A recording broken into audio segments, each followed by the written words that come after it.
We are live. I'm ready to start whenever you guys are. Unless there's any GTG. questions before we start. Hmm. No. All right. Kind Yep. of. Oh, you do have Sorry. Yeah, what's up? So when we got back last session, I know everybody was messed up. Did we take off with some survivors, or are you going to go through the recap right now? I'm going to go through the recap right now. Cool. Yeah, I've got that all a little bit set up. Intro.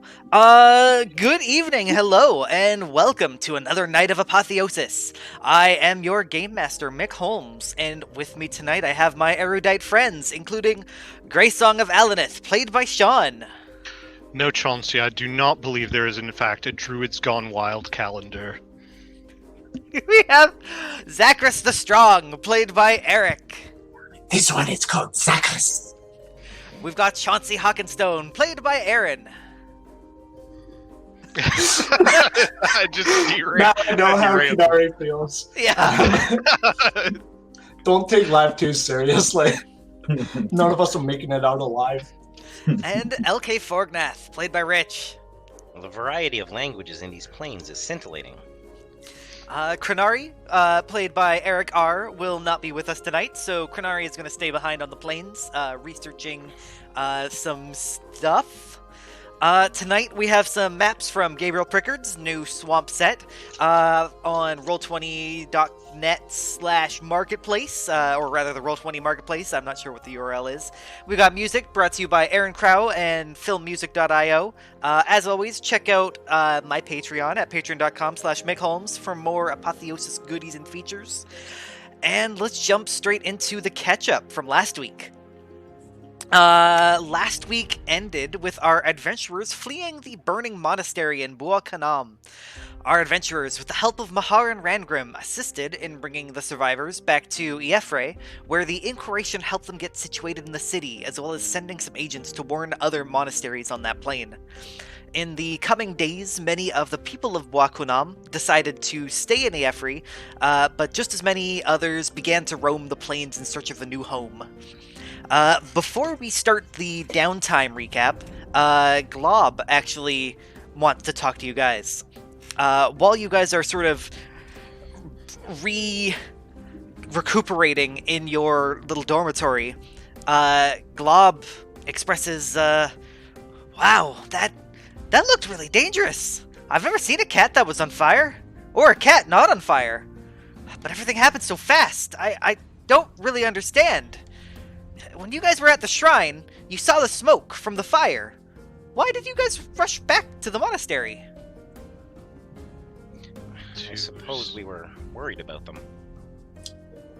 The intent was to save the residents there, Glob. Tried to save them? Zachary would like to help. Huh. Is that good? You guys risked your own lives. Is risking your lives good? It depends on the if cause. it's for a good cause, yeah. Good cause. That's confusing. What particularly is confusing about it? Well, if you're saving other people, you're hurting yourself. What's good about that? No one survives in isolation. Not for long. One relies on community, one relies on friendships. It makes you stronger. If you're stronger with connections, what happens now? You didn't save a lot of them. Well, we saved who we could. Huh. That's the best you can hope for. If you had to do it again, would you run into those same fire? Those same I flames? wouldn't have left in the first place, so I could prepare more. Huh. Well, that's interesting. I'll have to think some more on that. Sorry to bug you guys. It's no bother. Your development is always rather interesting, Glob. Huh. I am developing, aren't I? Try to think of it this way. If we have to take actions and have to make decisions, we have the choice of what the results of those actions and decisions will be. You chose to help us and provide us with information. You could have chose otherwise. Why did you choose to help us? Well, I guess I didn't know any other option. You guys are kind of the first people I've ever met. I don't know if you guys are good or evil. I don't know that anyone knows for themselves whether they are good or evil. One only has the actions in front of them to judge by. Speak for yourself. I'm pure as they come. I wonder if I'm going to have puberty. On other topics, Where would the hair even grow? It would be fascinating to learn about some of your phylogenic expressions. Huh. Well, I'll think about it some more, and I'll consider where the best place for hair to grow would be. Zacchaeus has no hair. Oh, maybe I won't get hair. I might get a tail. Huh. Tails are good. Could be a hairy tail. Probably will be. I've got one of those, but it's not on the right end. Yeah, Well- get me a drift. Whenever you do hit puberty, make sure to bring it up with Greysong. why in particular are you asking for him to bring it up with me? I get bored.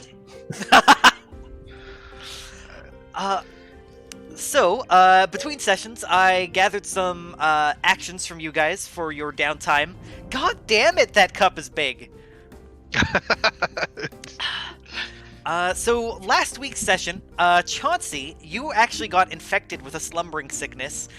You needed to spend some of your time recuperating.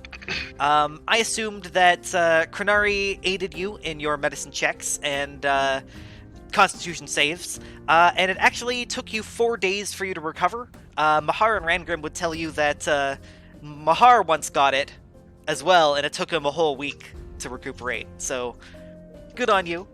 The last few days of your downtime, you said that you spent trying to find an ice elemental to be a roommate for Greysong. Your diplomacy checks did not succeed, surprisingly. Jeez. No? How? Very I charismatic.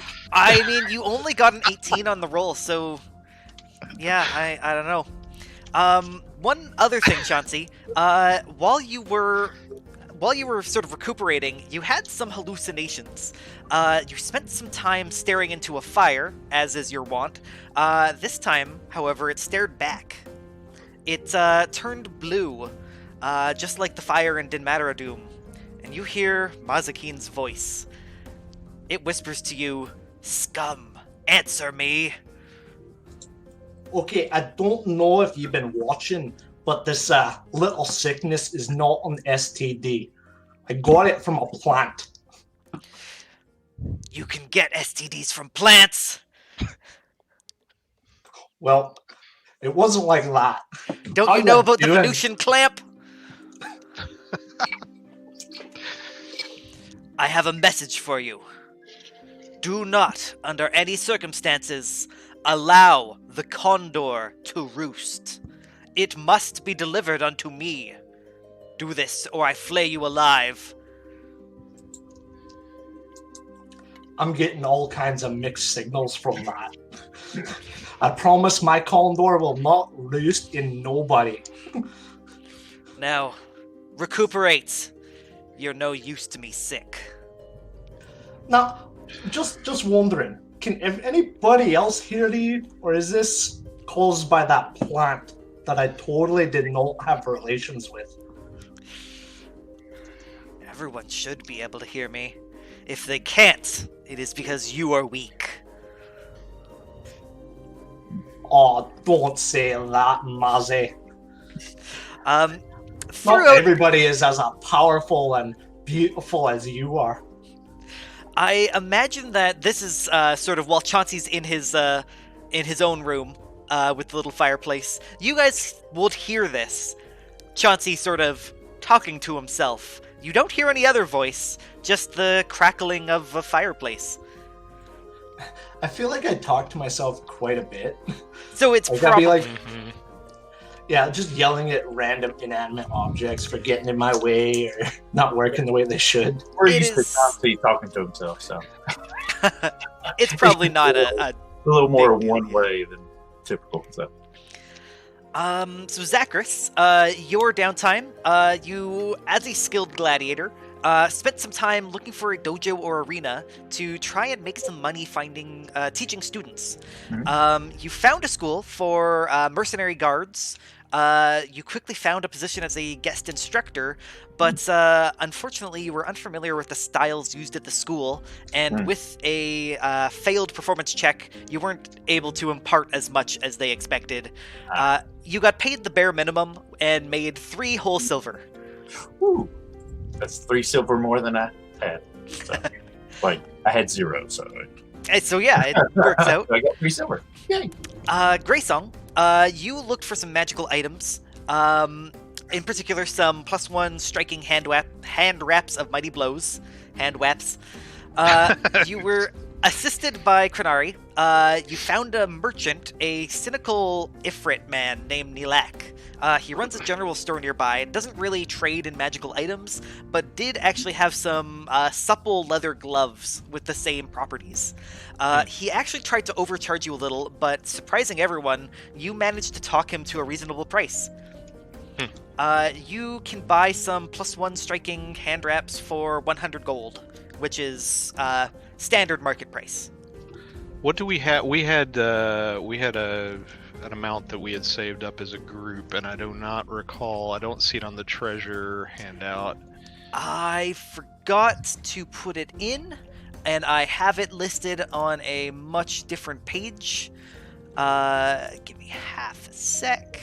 Because I have Items. 30 gold on myself personally. You guys as a group have at least 150 gold, plus 88 gold. So, 238, if my Okay. math is I be will trusted. consult with the group before making the purchase, but I think we sort of talked about it last week, and everyone was okay with Greysong. If it'll make you less grumpy, go buy yourself something pretty. They are promises comfortable. on that count. Let me find. I don't actually have a handout for the bracers, but they are, basic +1 striking hand wraps.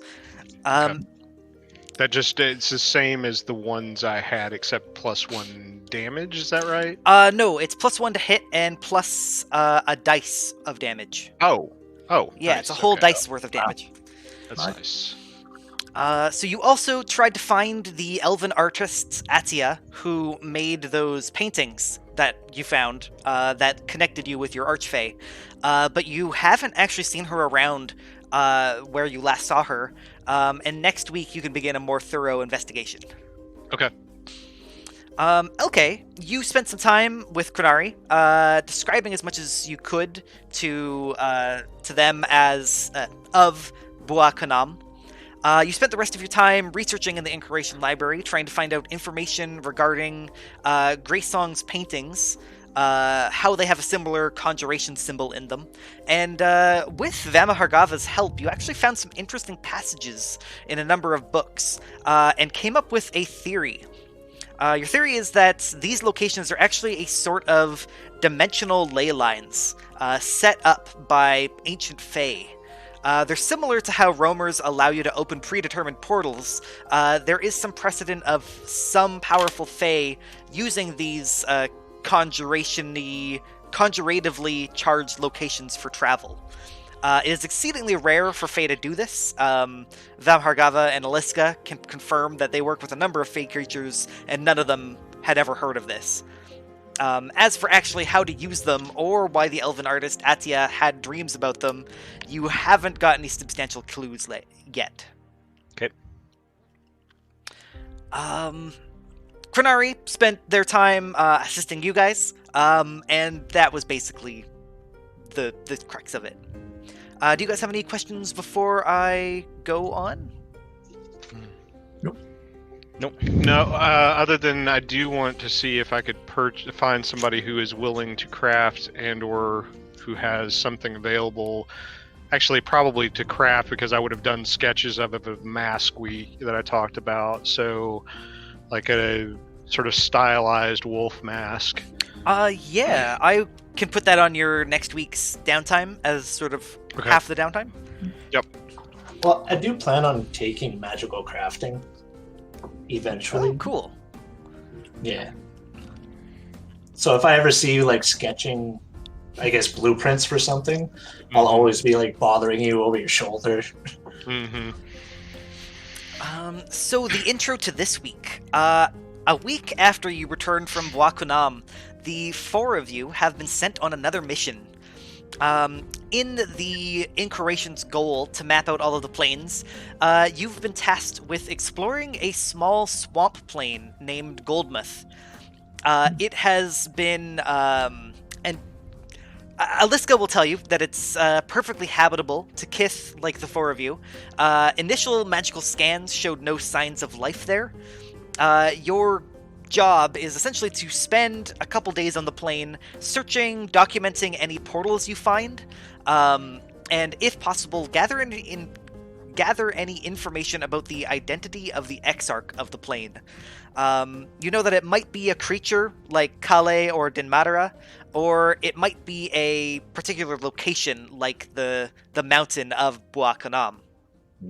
Glob will be able to help you find portals.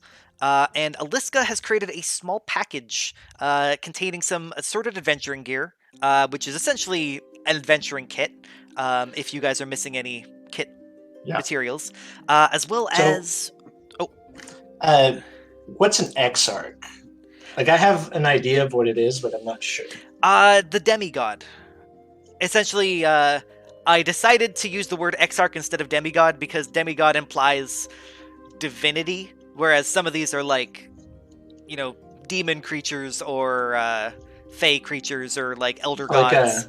Like a paragon of some sort. Yeah, exactly. Okay, cool. The other thing in this care package is 2 potions of lesser healing. Or lesser potions of healing. Before you guys go on, is there any questions you have for Aliska? About what your job is or anything like that? I suppose, understanding, have there been previous excursions to this place? She would tell you that's not really. Essentially, they know about this plane because they've sort of set foot in it, did some basic magical tests, and then left. You guys are there to explore more thoroughly. You wouldn't happen to know if there's any rat folk or flaming putty cats? She's confused, but says no, there was no signs of life. Or at least conscious life. Are there any elemental aspects to the plane that we should know about? It is a swamp largely covered with water, but there seems to be mazes of docks, and that you can walk along without getting wet. As in, made by sentient hands, and the denizens are perhaps no longer living. That is what you're there to find out. Interesting. We begin our first session. We begin Act 1 of our session tonight. I think Chauncey has some shopping to do, though. He's going to replace his bunny slippers with, like, big gum boots, and he's going to get those little, like, floaty devices for his arms. Get water wings, yeah.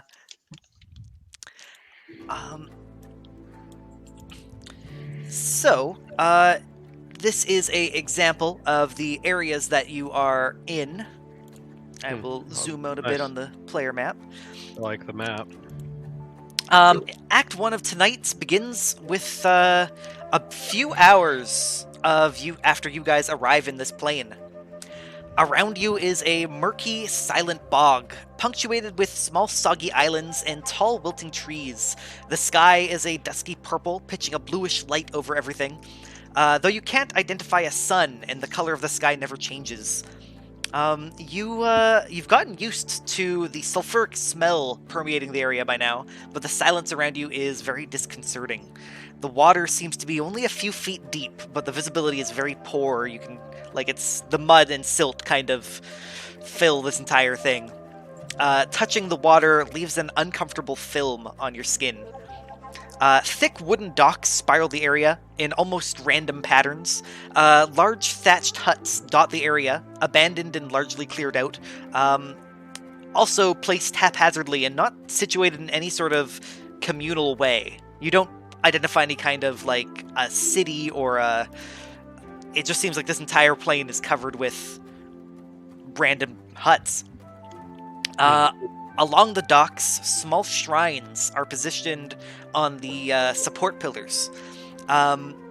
These statues look like little geckos standing on their hind legs. They are intricately painted with enough detail to imply significance, but not detailed enough to tell you what that significance is. Almost all of them are broken and chipped, as if someone had run down the docks with a sledgehammer.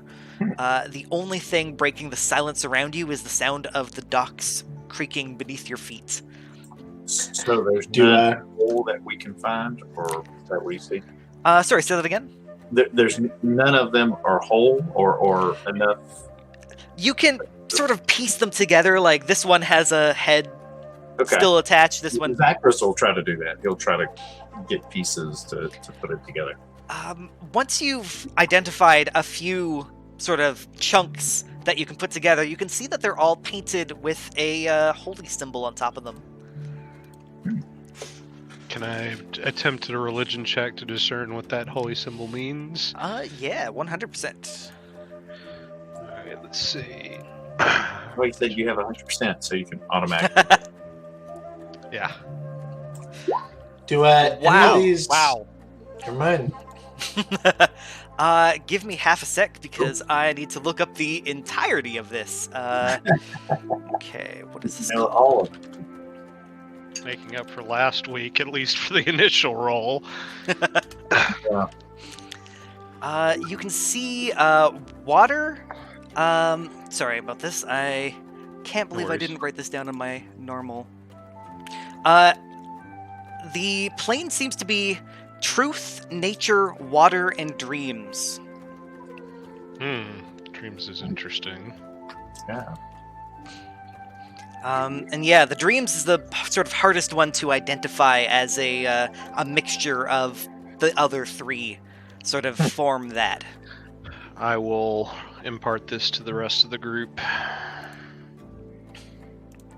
The others are, I suppose, in keeping with what we've seen, but dreams is an intriguing one. Although you said truth as well. Yes. Truth and dreams are a bit odd.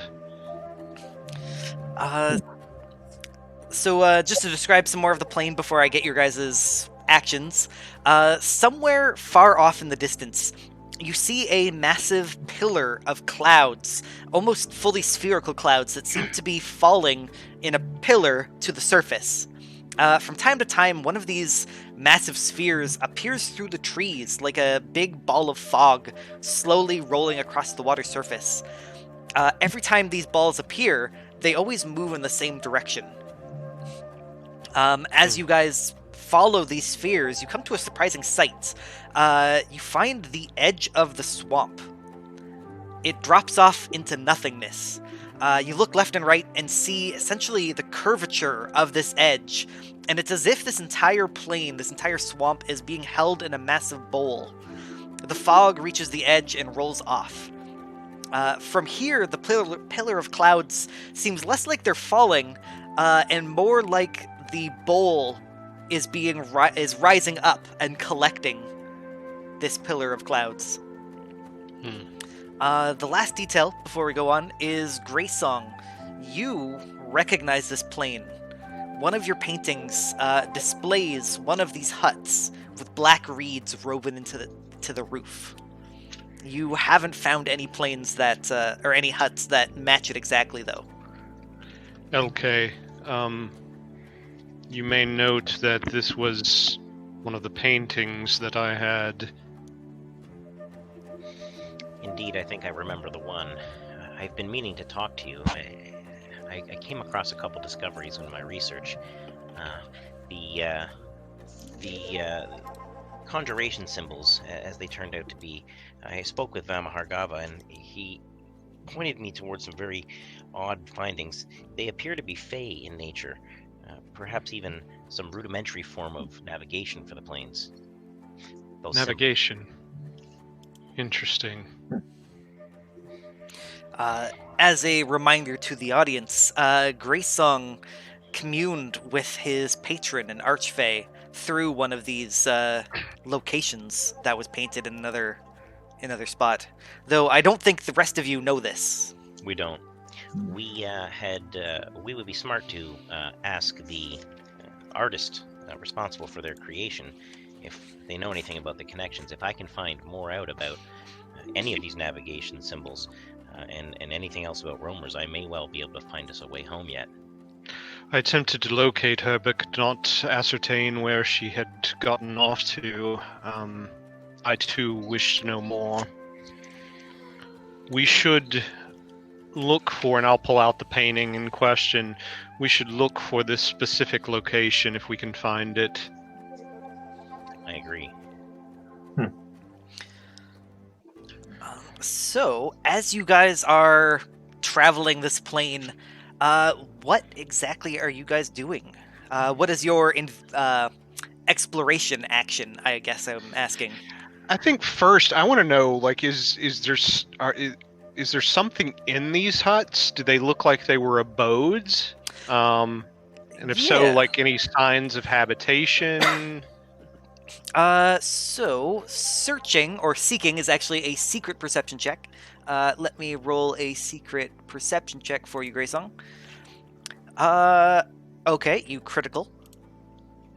Good. So you're looking through a number of the huts. They all have a single doorway, no windows. The doorway of each of them is covered in a dense curtain of sort of dried strips of dried reeds and like seaweed.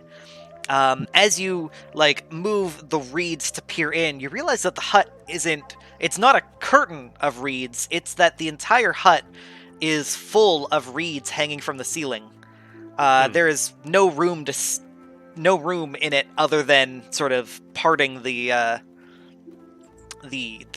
reeds themselves. They are knotted and tied together in strange patterns, and LK, when you notice that, your expertise in languages, I'm going to give you an automatic success that you suspect this is some kind of recorded language. Okay. Most of the interiors are completely featureless. Though, Greysong, I'm going to say, with your keen eye, you spot a few things. Some of them do seem to have rudimentary, like, nests, sort of bedding that has been long abandoned. It seems like mostly like a pile of just dried reeds and swamp muck. Zachris in particular, you would kind of, I imagine, find it inviting? Mm-hmm. Oh, yeah. Not uncomfortable? Seems homey. With your critical, actually, you find two expertly crafted longbows tucked into the side of one of these huts. They are similar to the gecko etchings in the sort of designs etched into these bows. And in another, you find what at first looks like a tangle of discarded reeds, but you realize it's actually some kind of clothing. It's thick and hardy, like it's actually armor. What is it? How the armor in particular, would it fit any of us? It's about sized for Zachris. Okay. Right now. I will point these. As a matter of fact, if anyone wants to make use of this is not my predilection. but I found 2 bows in this suit of armor. Or what looks like armor. So when you say armor, is it like heavy armor, or it says made out of reeds? Yeah, it's very thick reeds. They're quite light, but sturdy. Zachary, do you... like to see this. So, At yeah. So, the very least, even if we don't use it, we should take it back for observation. Zachary, as you investigate this armor just to see, like, what kind of armor is this? Right, It yeah. actually resizes itself magically. Well, then Zachary will definitely put that on. So, question about this armor resizing.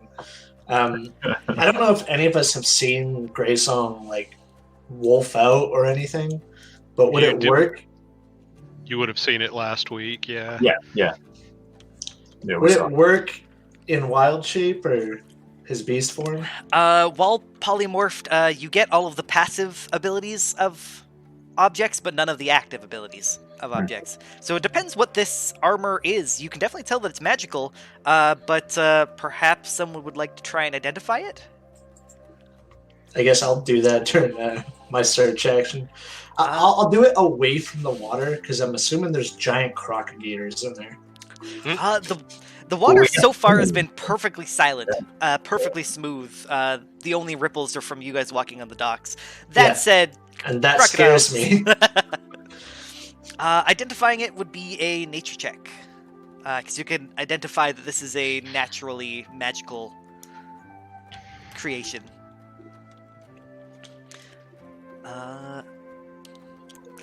Unfortunately, not quite enough. Does your identification thing only work on occult-based things? Yeah, it's just here, I'll click it. On occultism checks to identify magic with the mental.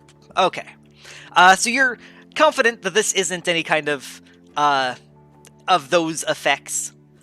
Yep. But That is definitely made out of stuff. yeah, occultism typically isn't made out of stuff. Could I make an attempt at it? Yeah. With multiple people doing on it, the DC will be slightly harder. Yeah, it's fine. Oh, wow. Perfect. That was a 3. Dang. So as you put it on, it's quite sturdy. It's giving you an AC bonus of +3. Nice. It's not +3 armor. It's Right. Yeah. altogether its armor is +3. Plus With a dex cap of +3, check of -1. I'm just gonna paste the stats into chat. I Okay. don't know if this is better or worse than your current armor. Let me see here. I think it's the same. Yeah, it's the same. Which is fine because Zachary would probably enjoy wearing this. Okay. So I've got a rune on my other armor. Can I transfer that? The transferable rune? Now that you're wearing this, I'm gonna say you actually notice that this one has a rune. Oh, okay. This has a +1 rune. Oh, okay. Cool. Yeah. Do you wanna? Does anyone else able to wear your previous armor?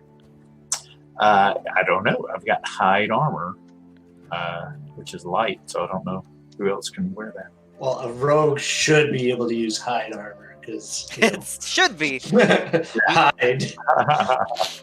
but I think hide armor's medium. It is medium. Yeah, it's like the bare minimum medium. Yeah. Yeah. I guess it's kind of important. Does anyone want the It hide is. armor? All right. You can tell that this reed armor is. Well, you know what? Since you guys have identified all of the actual properties, I will just show you. This is +1 reed woven armor. That's is essentially studded leather armor without any metal components. and provides +1 circumstance bonus to stealth while in wetlands, such as a swamp. Nice. Cool. So other than the armor and the longbows, Greysong, you don't find too much. Chauncey's spending time identifying this armor.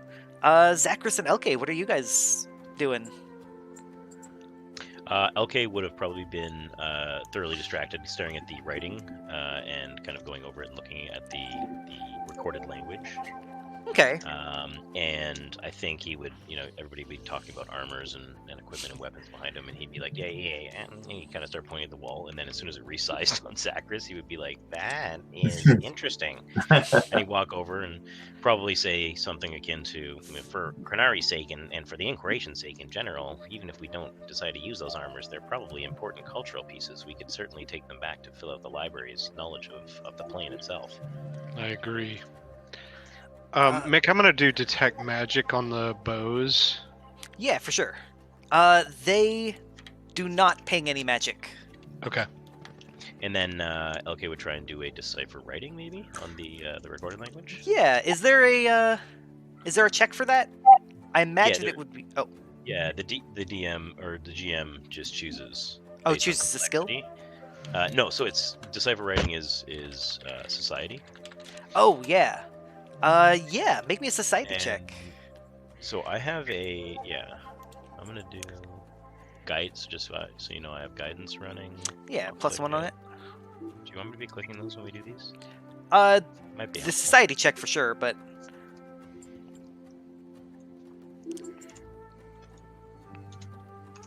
guidance is such a good cantrip. There you go. Society. Oh, nice. Not bad at all. So, while it's nearly impossible to decipher exactly what this language is in one day, you get a gist, almost I can't believe I can understand this kind of gist. You think these are stories.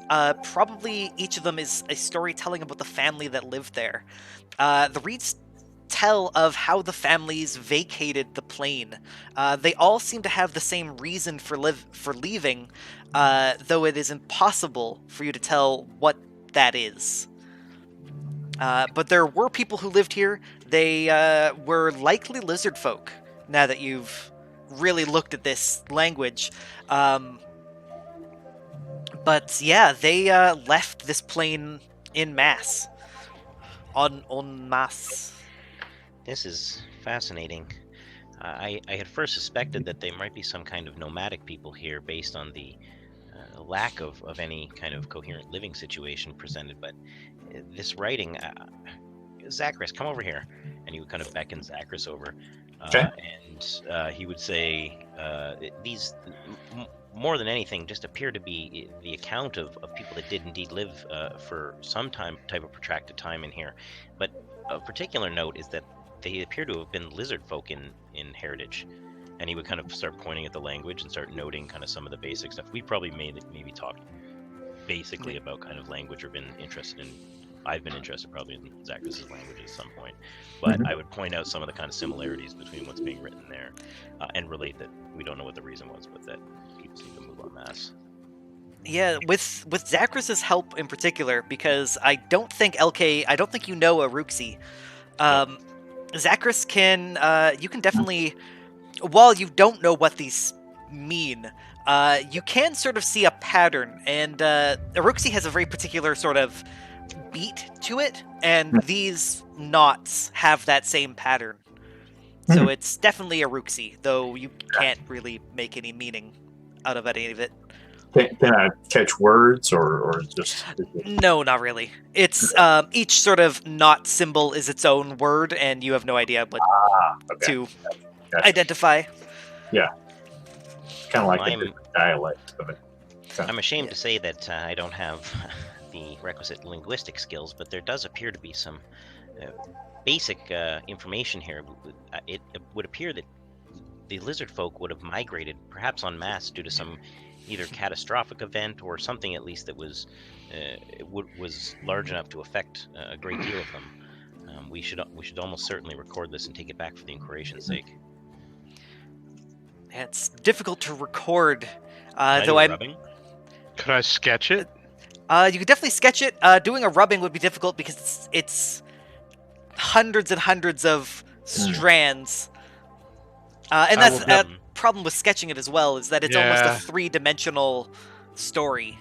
I'll try to at least capture the essence of it, even if I don't capture the specific thing that is said.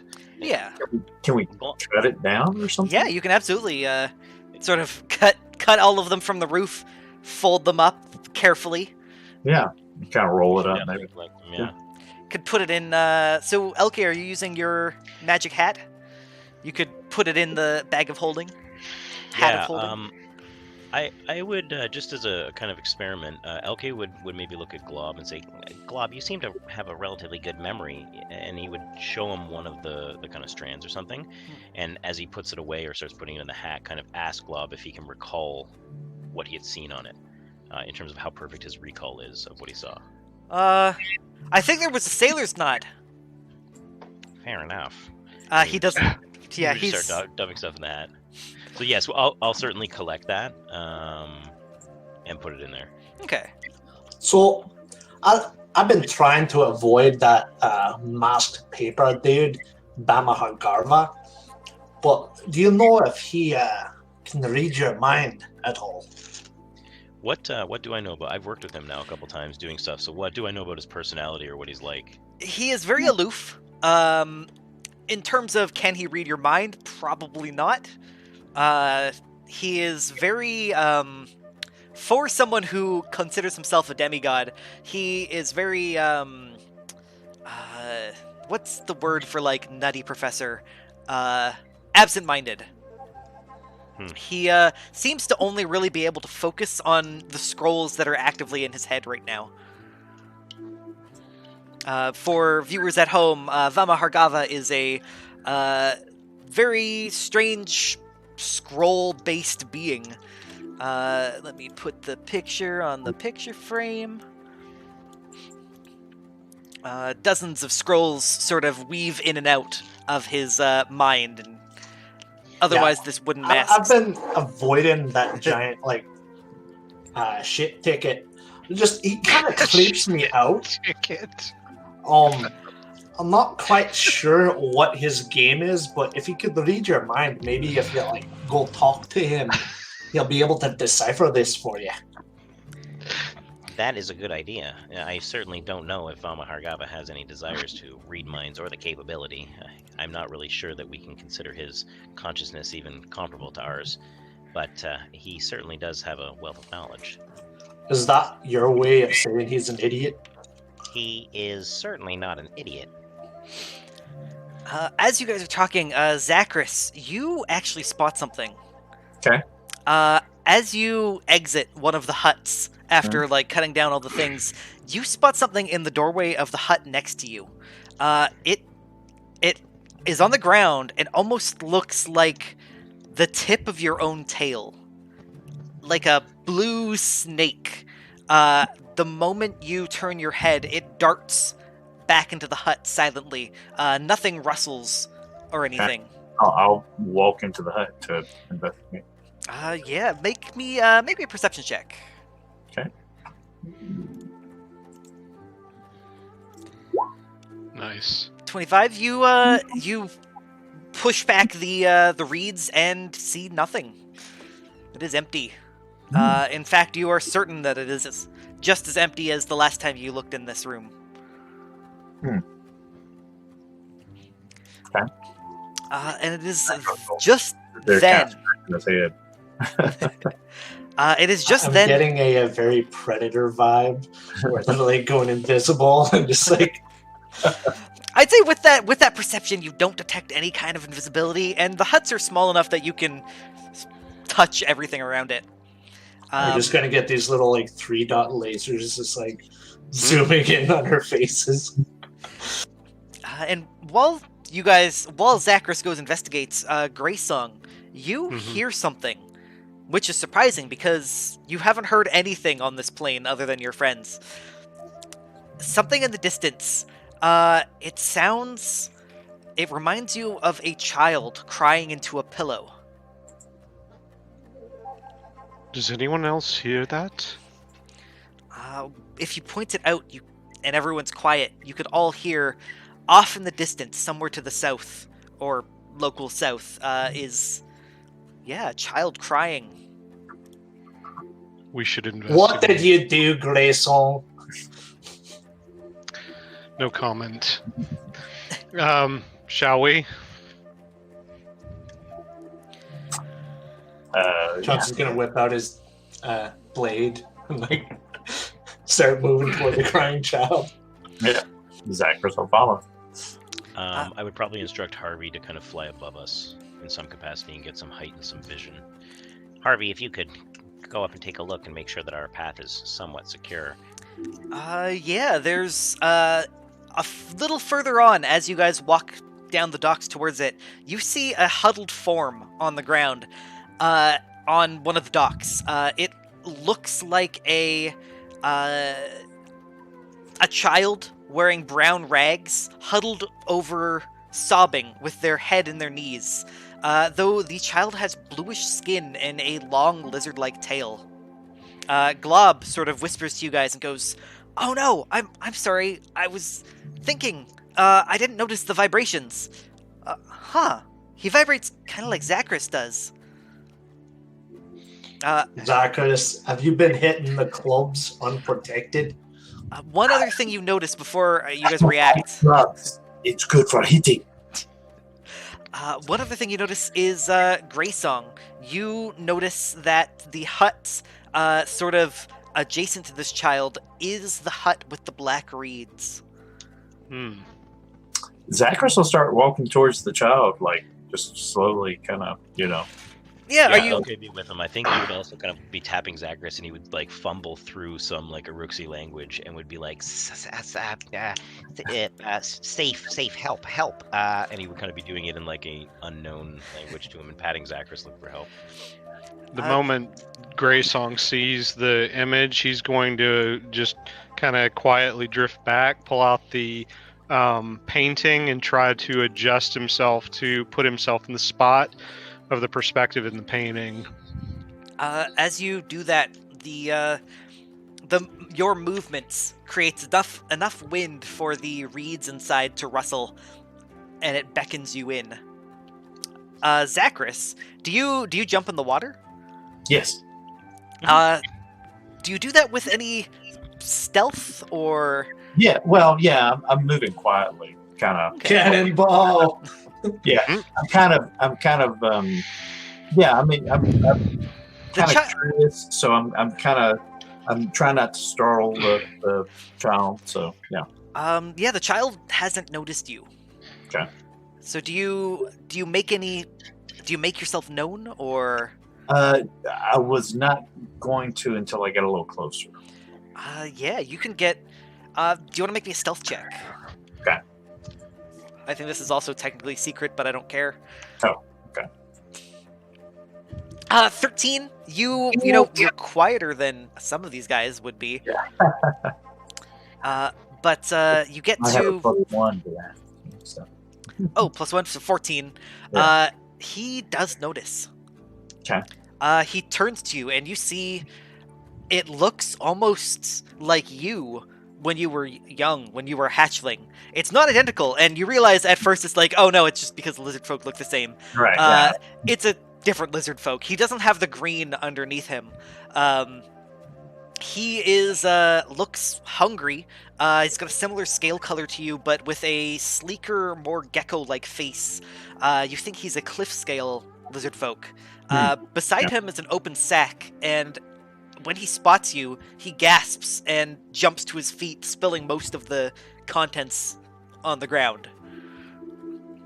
In Ruchi, I'll say, do you need help? He just hisses at you, terrified, and dashes down the dock. Down the dock towards the larger... Yeah, he runs around the hut. From the way you guys have been moving, it looks as if there's no other docks leading away from this hut. So he's kind of cornered himself unless he jumps in the water. Okay. But he runs and hides. Is the hut that I was beckoned to that bigger hut or the one right there? No, the one is this one here. I'll drag your token onto it.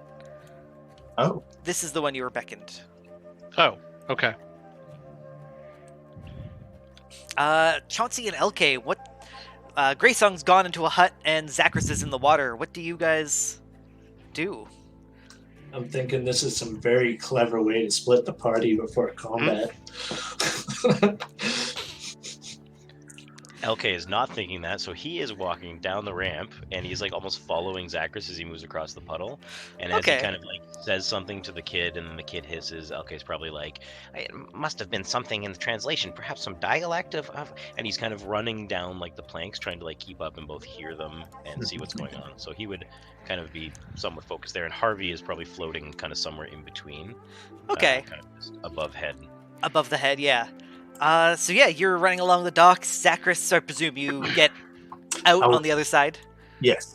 Yes, I will continue towards the child not running, just at a kind of casual pace of seeing what's going on. So for Greysong, we'll jump back to Greysong so you can finish whatever this is and get back to the group. As you enter, the reeds rustle around you, much like the other huts, but this time they rustle with a harmony. They move slightly, almost as if they are caressing you. They whisper to you and say, "Be still, my sweeting. So proud of you I am, root of my heart. You've been spreading the verdancy without fault." It is the voice of the Archfey. At least I think it's the voice of the Archfey. I am bad at remembering what accents I picked up. No, that sounds. It's just Chauncey Yeah. right behind him. Jeez. Be still, my sweeting. So proud of you I am. No. Jeez. Yeah, how do you respond to the Archfey's voice? It is your will, my queen, so I enact it. I will continue to do as you wish. Keep at your travels, rove and rove. I too labor and toil, no rest for we. Hear the forests revel in our wake. As your cunning grows, so does my gift to you. I thank you, my queen. Soon and soon, my beloved meeting. Blossom yet the seeds I give you, so that we may crevice this wall between us. So it shall be done.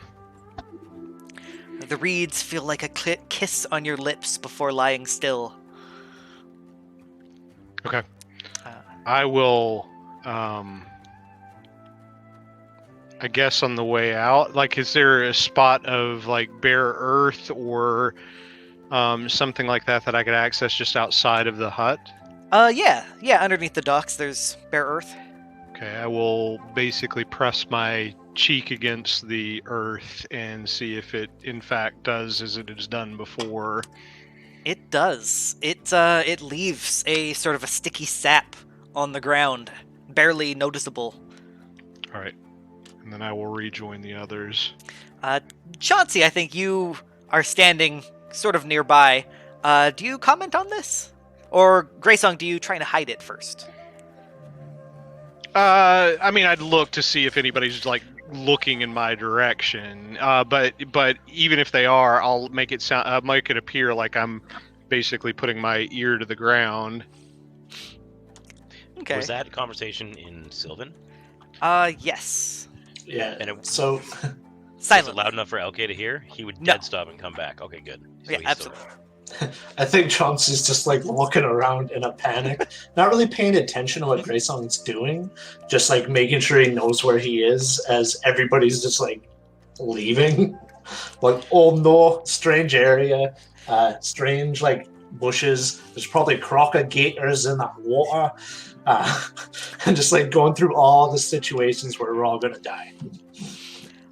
Greysong, you and Chauncey, who is panicked, are on one side of the water. LK, you can meet up with Zachris. What would you guys like to do? Zachary will continue on towards where he saw the child disappear. Yeah, you make your way around behind the huts. Okay, would stick with him. Okay, since Yeah. As we're passing sort of these muddy areas that border the water, can I make a perhaps nature check or something like that to see if there's any like prints of anything living in the mud? Yeah, for sure. I'd say survival might be the best. Survival. Okay. Wow. Yeah, the mud doesn't seem like there's anything living. Though now Is that that you're your on third crit of the night? That's second. second, now that you're I think on Mick rolled one for you. Oh, yeah. that's true. Now that you're on this side, the docks have a single pair of footprints, small and clawed, like exactly like what you see on the tin. No creatures here other than that child lizard folk. Okay. I will follow the others. Zachris and LK, can I get you to make me a perception check? Mm-hmm.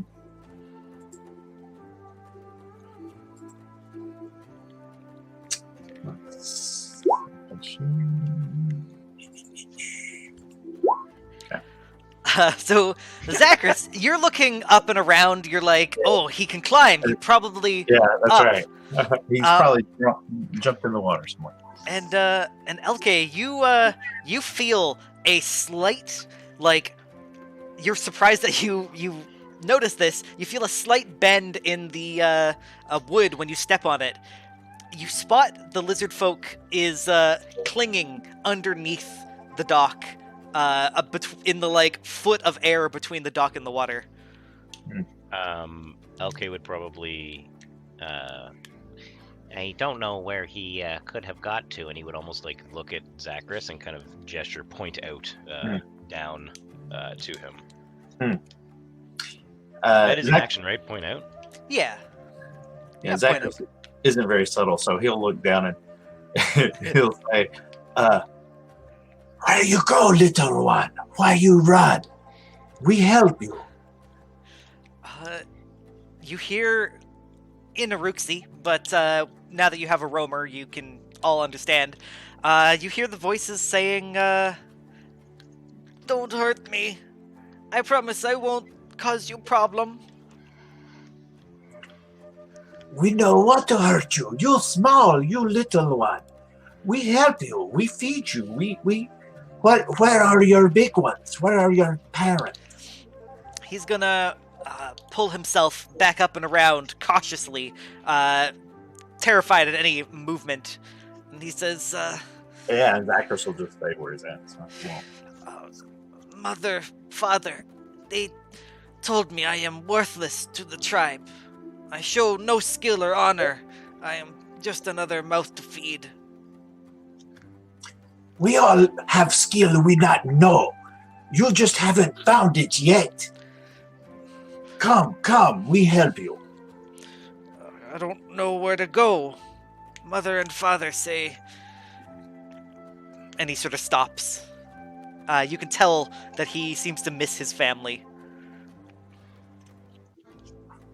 Where they go? We no see anything else here. "My clan is not native to this plane. We are nomads. We followed Chief Dazkar through the planar holes. Our ancestral home was destroyed before I hatched, and we seek a new one. Mother and father tell me..." And he looks down all sad, reminded about his parents. Can you show us? I have been walking for 2 days. But mother and father don't want to see me. Here, climb on my back.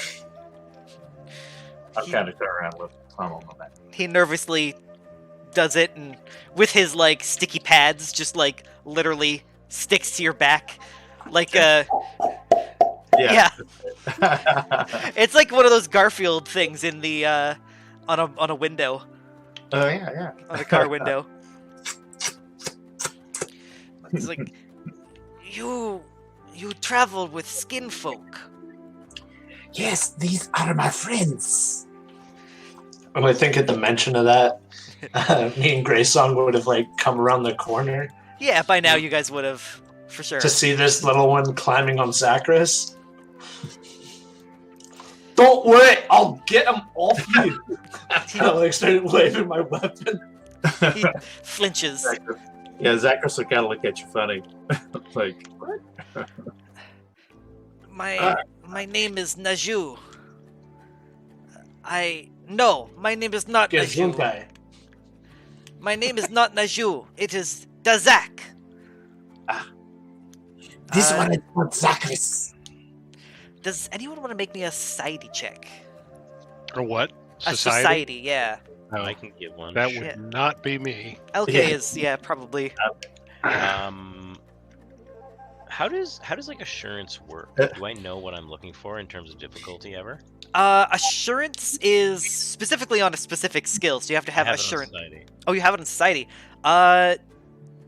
So it just gives you basically taking 10. It allows you Yeah. to take 10. So On it a- would You give me don't know it would what give the me a PC 20. is. Yeah, So I'll, Yeah. but I don't know what DCs are beforehand, right? that's right. Yeah, I'll roll it. You would know that a standard DC for a level 3 encounter would be 19. Though it depends what level this child is, technically. Yeah.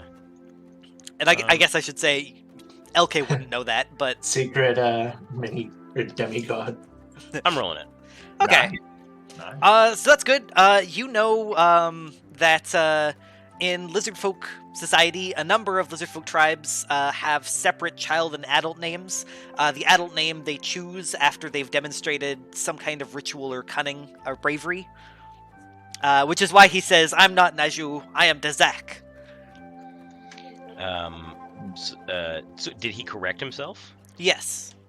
He looks like he's about 11 years old, or at least Do I know? 11 Do I know in if there's like a name for that thing in like their culture? human. We'll say I do, and that it is you- something. I'll yes. say, is that name your? Your adult Yeah. name is essentially the translation. Sure. Is that your adult name that you hesitate on? Yes, that is my adult name, because I am an adult now. I don't Zacharias, care what the...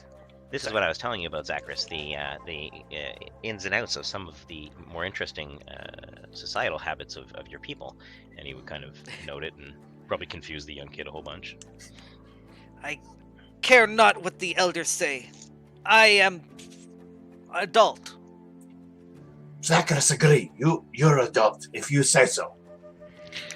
Names have power. Perhaps transference of this name is more than just cultural.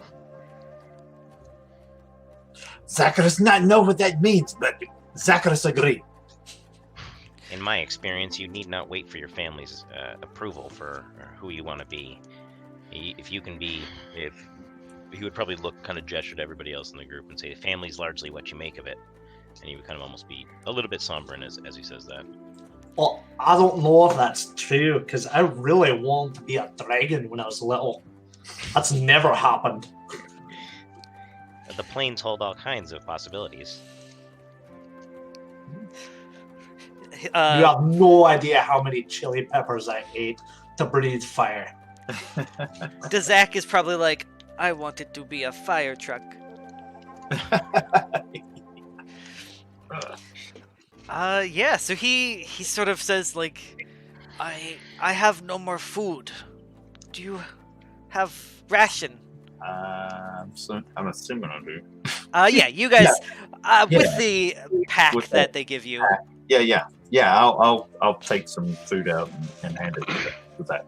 He reaches out to grab it and then sort of stops and is like, "No, first I show you I can help you. Do you have any nets that need weaving?"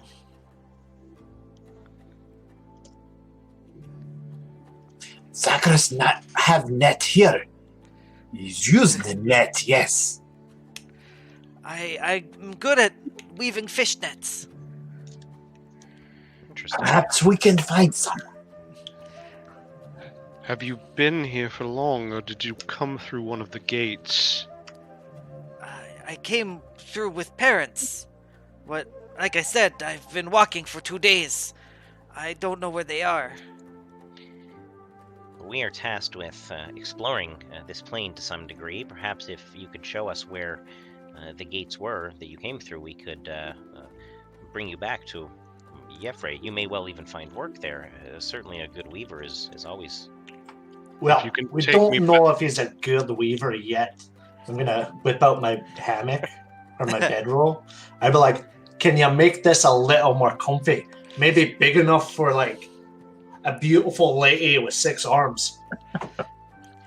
It's incredibly specific. I will do my best. And he immediately starts gathering reeds from the ground and starts looking to try and... He actually seems to be quite skilled and knows what he's doing. So he'll do that as you guys... but he will lead you guys sort of the way he came and say, once we find where I left, I will show you the portal hole. I will keep a lookout as we go for any tracks that are not sized to him. Well, what you actually notice, as soon as you guys sort of step off, you see... you hear a drop in the water. At first you think it's just a drop falling off a tree, but you see what something... You spot what looks like a log in the water dip beneath the surface, with only the slightest of ripples. No wrong. Can I roll a nature check to see if I know what that might be? Yeah. Nature would be perfect. 19 So- if... Does Zach, is there anything out here that tried to eat you or potentially eat us? No, I haven't seen any creatures. I was lonely. I thought I was going to die. Not even feed my kin. Their nature check, you think it's probably just a drip, because if it was anything, it would be a crocodile or an alligator or something of that. Yeah, we haven't seen any of Those We haven't seen dangerous any of tree crocodiles. that. Whatever it is, we would do well to remember that something drove a large portion of these people off of this place. Well, like the little Zach said, they're nomads. They do like to move around a bit. Zachars think maybe they eat everything here and have to move. We should Oh, be that- cautious nonetheless. I see no fish in any of these swamps. Make See? I do have the survey wildlife Yeah. feat. Let me look and see if any of that is applicable. Yeah, so I will use. Let me link it. Survey wildlife. Oh, that's perfect. So attempt a survival check. Cool. Against attempt me a survival check. Okay. Ah. Ooh, there's the low one. I will use my hero point. Right. As a reminder, everyone starts a session with 1 hero point. Right. So reset yours to 1. 19 is much better. You can tell that whatever lived here is gone. There is no animal life. The plant life here is quite strong. Nothing that would be like fruit bearing or edible, but it doesn't look like this place is damaged in any way. Based on that roll, would he find like I guess information based on or evidence that there was some stuff here and like maybe all these lizard folk ate everything? Like If it was, you'd assume that you would still see, like, the occasional berry seed that had fallen and would grow, but you don't see anything that you'd find edible. Maybe you might find the occasional flower that could be edible, but nothing that would sustain a people. Well, I'm thinking like leftover bones, or if they eat everything whole, maybe. Oh yeah, no fish bones, nothing. Yeah, you don't see any signs that there were people here. There is, in fact, no indication that there is any wildlife whatsoever. I feel relatively confident in that. Dazak, I gotta write down that his name is Dazak. He says, I saw flies a few hours ago, but they Flies? flew away. Interesting. I One show you. presumes that the presence of flies indicates some sort of carrion. Yeah, is there any... So you guys want to sort of follow Dazak in the Yes. direction he leads you? So when he's leading us in a direction, can I like size him up? That he's like leading us into a trap. Yeah, that would be a insight perception check. Yeah, what I'm looking for is like anytime he like glances at us, if his mouth starts to salivate. Yeah, Maybe, for like- sure. Perception, you said? Yeah, perception check, yeah. They dodge. Say hello. It's fucking adorable cat. You're looking. I'll even give you that +1 for traps because he's leading you. He seems normal. He seems quite attached to Zacharias, literally, and is just as naive as Zacharias is. It seems. Everything points to him just being an 11-year-old. Yeah, I'm just like asking him like weird questions. Be like, so if you were to eat me, would you spice me up? Would you roast me? Do you like it raw? So he actually is going to be open about this and be like, no, we not monsters. We cook people we eat. That's great. With Too skinny. With LK's society check back on, you would know that a number of lizard folk customs might be considered barbaric to humans or humanoids. They have no problem eating with cannibalism, eating other lizard folk if they had died sort of naturally or died in battle. The concept is that in the swamp, food is hard to come by, and so your body can feed your surroundings, and Ways not, want not. yeah. And in fact, Dazak is kind of ashamed as he sort of talks about his family. He says that mother and father said that I am just another mouth to feed. They say they wish they followed the old ways so she could kill me and feed my older siblings. I ran away, but I don't have a roamer, and I can't find any fish in this swamp. And he starts getting upset. You can come with Zacharias and friends. I think Chauncey would try to like comfort it a little bit after he like figured out he wasn't going to eat him. Like, don't worry, you probably wouldn't taste good anyway. Try to make him like, I'd be trying to comfort him, but I'd probably be making it feel worse. Yeah. My sister Bajitla says we taste like chicken. Zacharias like chicken. If someone tries to eat you, you eat them right back. I like that. I think that's a Simpsons reference, isn't it? I don't know. Very cool. You do. That could be Grayson's kind of like his foreplay. Jeez. So as you guys are exploring and following Dazak and where he leads you, you guys do have a few other things that you notice. At one point, one of those spheres of fog floats by, and it sort of comes close to you guys. By now, they're normal enough that you guys know they're not dangerous. They're just sort of one of the things that happens on this plane. But LK, you spot something in there. In the fog, you see a silhouette of dense fog and at its closest point, it looks almost like a reflection of you. You're holding Glob's lantern, and he kind of makes a sound like he spotted something too. LK would probably stop and gaze off. That's rather interesting. Does anybody else see this? What? And he would What do you blatantly see? point at it. Yeah, by now the fog has shifted enough that it's gone. When LK asks if we see it, I'm gonna get down to his level, like down on my knees, and start looking around.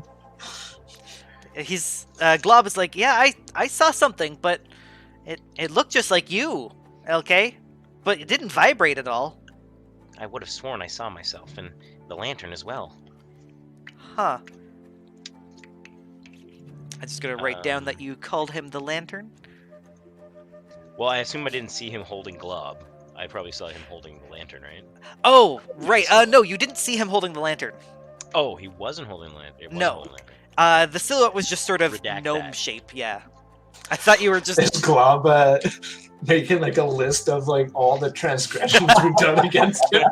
All the like insults. That makes LK it called me a question lantern medieval today. immorality a little bit. Dear diary. He's got some Nine Inch Nails stationery. So I don't want to call a full break, but my blood sugar is kind of low, so I'm going to run and grab a Chewy bar. I will be about 30 seconds, so be Right. right back. All right, sounds good. Do that real. I'm just picturing him. He has like a book of grudges. LK called me a lantern. One day closer to annihilation. He's like, what did they say about intentions? I had other options. I didn't have to help them, I suppose. Them. I'm back. Welcome back. And he's got an entire like sub-chapter of just Chauncey. It's like, call me Booger, call me Glob, call me... Oh wait, that's my actual name.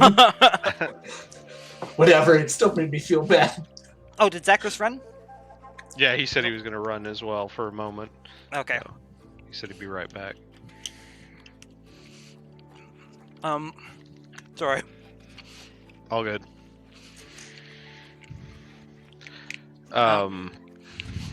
Graysong, you noticed something as well.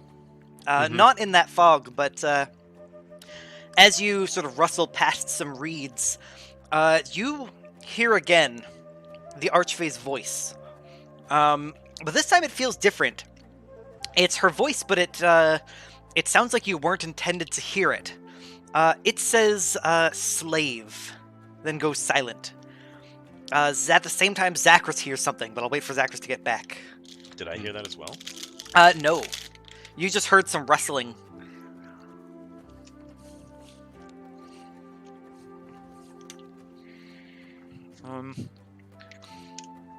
Chauncey, about 10 minutes later, you feel heat on the back of your neck. A pinprick. Sort of look around, probably expecting some kind of gecko on your neck, but you see nothing. Zachris, you hear something. Sorry. Okay. You pass by a hut, and as you rustle some of the reeds, you hear something in a deep and strangely familiar voice that whispers, "Slave." But unlike Greysong, which you weren't here to hear, it actually seems to intend for you to have heard it.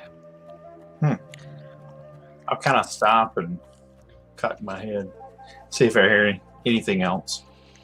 Do I see him stop and cock his head? Yeah, for sure.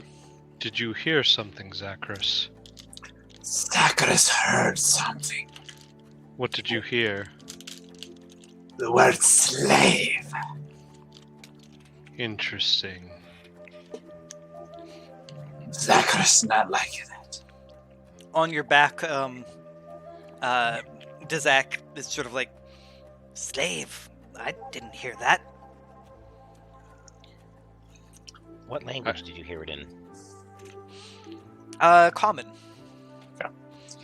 Perhaps wind go through reeds and make strange sounds. Make it sound like slave. I do not think so. I think you heard true. To what end, I do not know. We should bear in mind the essence of this place, the truth in the dreams. I don't know. Something comes to mind that perhaps we should take to heart the truth element of this, and whether or not there is something that is trying to be imparted to us. As you guys follow Dazak's directions, are you sort of taking a bit to look inside these huts some more? Sure, yeah. With Zach will look for other stuff too, just to see if he sees any kind of, any kind of artifacts or like maybe more of those gecko idols or whatever they were. fancy you say that. You actually spot one of the huts actually has something in it. It's covered like with reeds like the other ones, but there's a wooden log in the center standing up, and on top of it there is it looks like it was a abandoned gecko statue being made. It's only half painted. On the floor are an assortment of brushes made not with hair, horsehair like you're used to seeing, but strands of long, thin, supple scales. Small clay pots hold dried pigment, but a few of the pots are still sealed. Zach, does this symbol or idol mean something to you? No, they look like my sister. But that's just because they are ugly. I like this guy a little more. Yeah, is there anything you want to investigate in this hut? Sure. Yeah, I will. Yeah, I'll look anybody Yeah, I'll help him Yeah. look around. Greysong.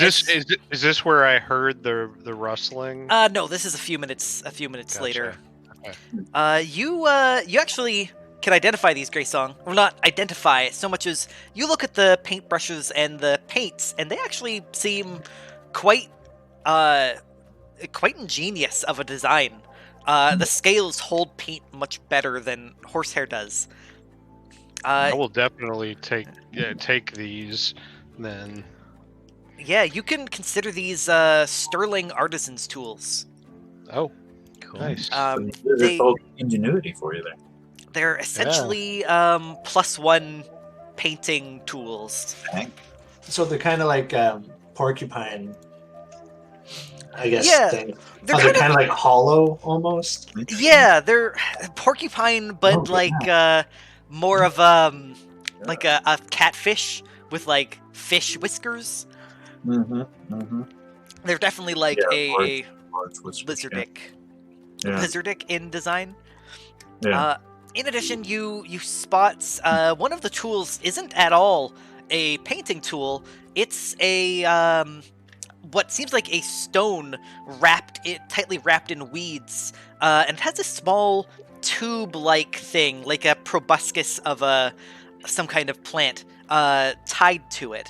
A proboscis of a mosquito, but like a giant like fuck off scourge-shaped mosquito. The stone is actually a sap weapon, and it seems to be silver inside. So at the mention of lizard dick, I went to Google and I found out some weird stuff about crocodiles. I'll share it in Discord later. Please tell me later. That sounds. Jeez. So The- what do you mean it has silver inside? Inside of what?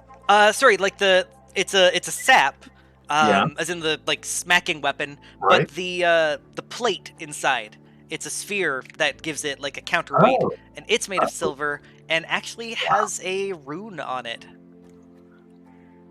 By now you guys can actually identify that this is a +1 striking rune.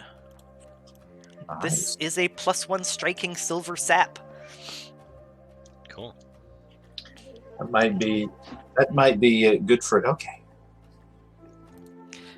It is an agile weapon, so it does count for sneak attack. Chauncey. If it seems like something Chauncey might use, it does sneak attack. Yeah, if it helps with that. If I need to knock somebody out.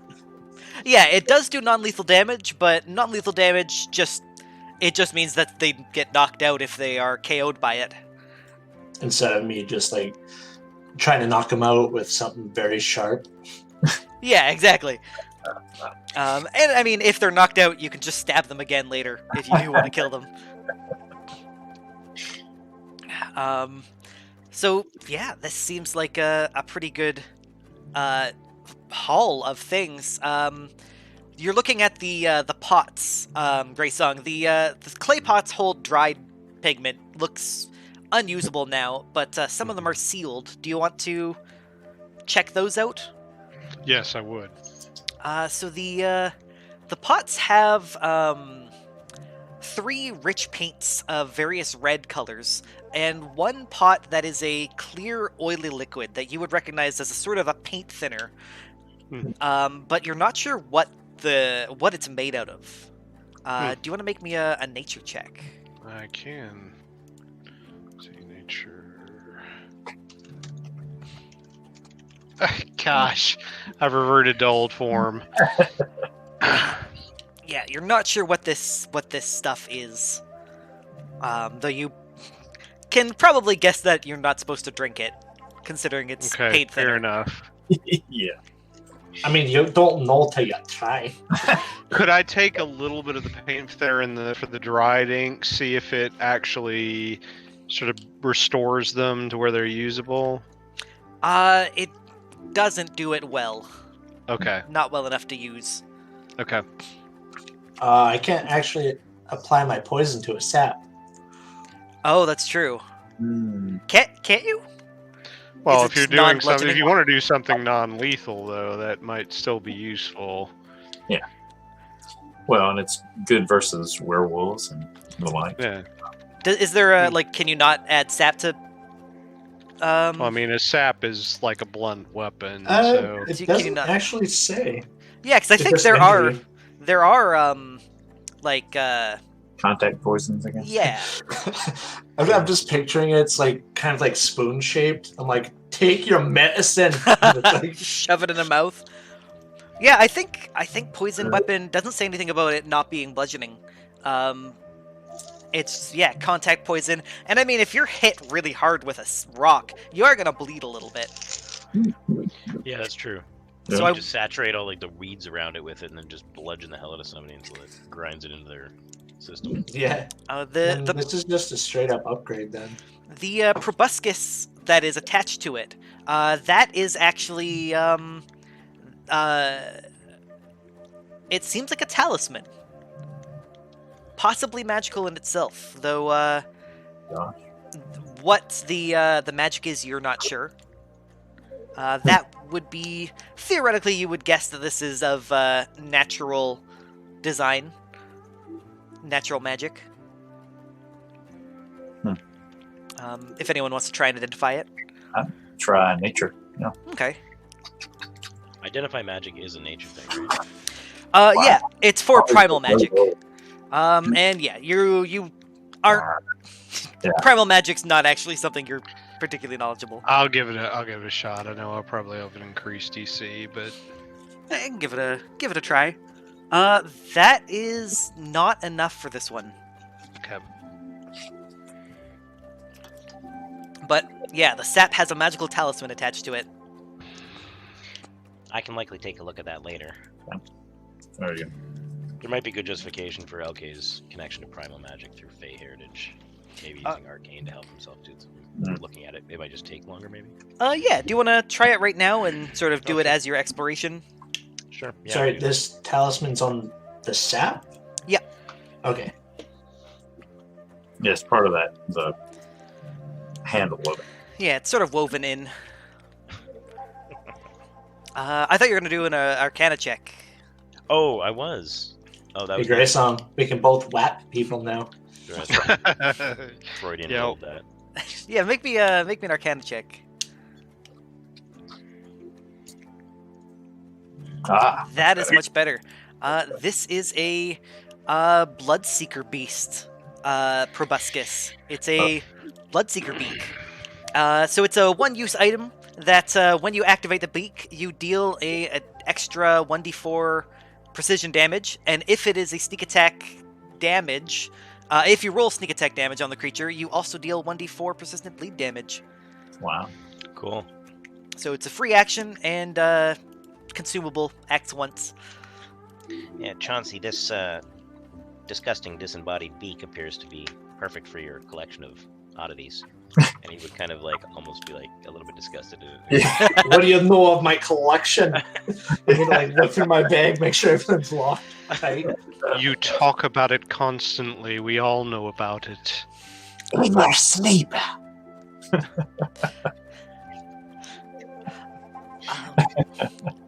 So, some other things that you guys notice as you progress on.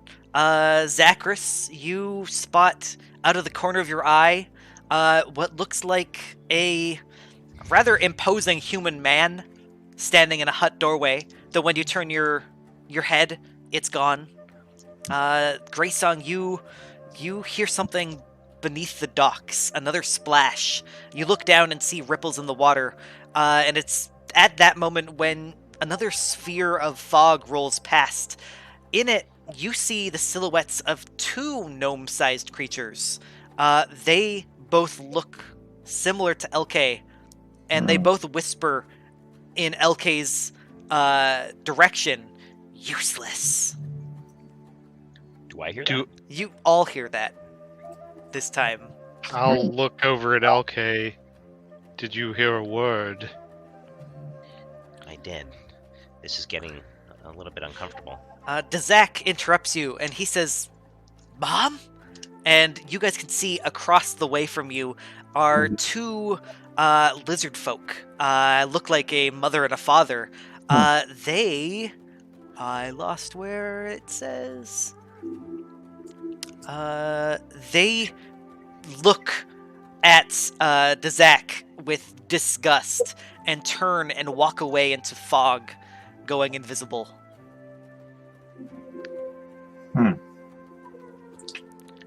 Okay. I'll So kind of it's see a- how Zach kind of reacts to that. Dazak is like, "I didn't know Mom followed me, but they're gone now. That is good. The tribe will survive." I do not think that what we see is true. Yeah, I think Chauncey's calling bullshit on everything. He's done enough drugs that, like, if it's a group people seeing all the same stuff, someone's trying to mess with him. So, like, can I do some sort of check? Because Yeah, this might be occultism. yeah, that's what I was thinking. My oddity identification. Yeah, I definitely give you the +2 from oddity. Yeah, ID. is anybody else better at this? I have Like, a I'm just fairly trained. high- Oh, I'm in yeah, negative I've got a one. fairly high occultism roll, +10. So could I roll something to, I guess, give him the +1? As like Yeah, that'd be 8 maybe another. listing. Yeah, might be like. Even with the +2 here, you wouldn't give Yeah. any assistance. Yeah, I'd just be listing things that could be messing with us. Yeah. LK, do you want to make a occultism check? Chauncey tries to hear you, but I think is too scared to. Oh, there we go. Dang. Yeah, I don't think Chauncey's scared. He's just mad that people are trying to mess with him, picking on a child.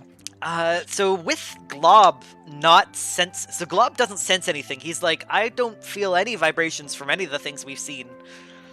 You think this is a haunted area. There are supernatural forces here, and they seem to be reacting to each of you. Or at least the ones that you've heard. From what I can gather, my occult knowledge is a little bit lacking, but it would appear that this place might be haunted by some kind of undead. Actually, not Or- necessarily undead, but a Maybe not. spiritual There might be a spiritual presence here. It's at about this time that you guys all see something else in the water. It looks not unlike a lizard folk, but it is made of shadows. And this is when the music goes dark. Dun, dun, dun.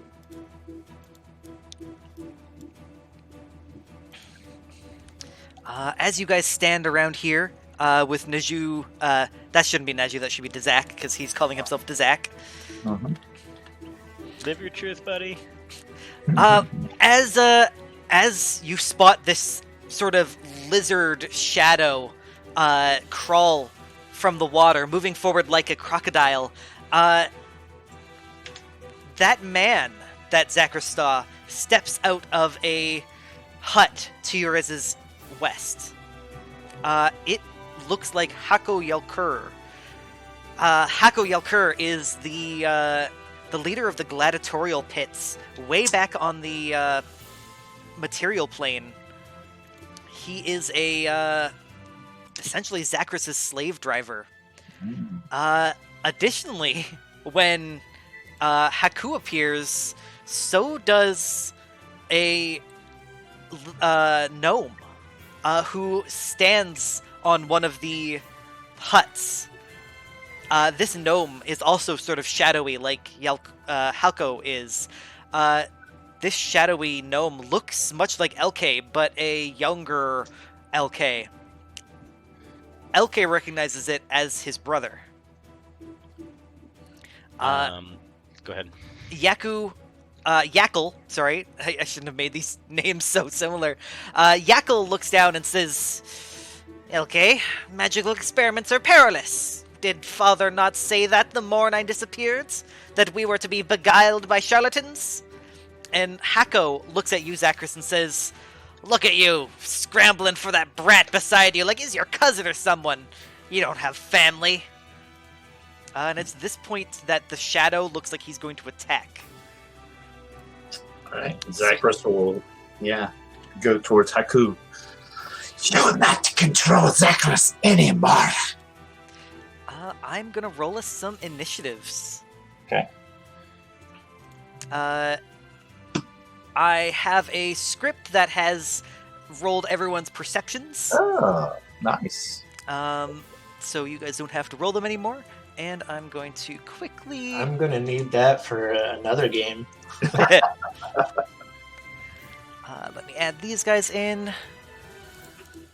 That's nice. Sorry, guys. Apparently it doesn't work a second time, so I have to add these guys in manually. Graysung, you are actually the first to react to all of this.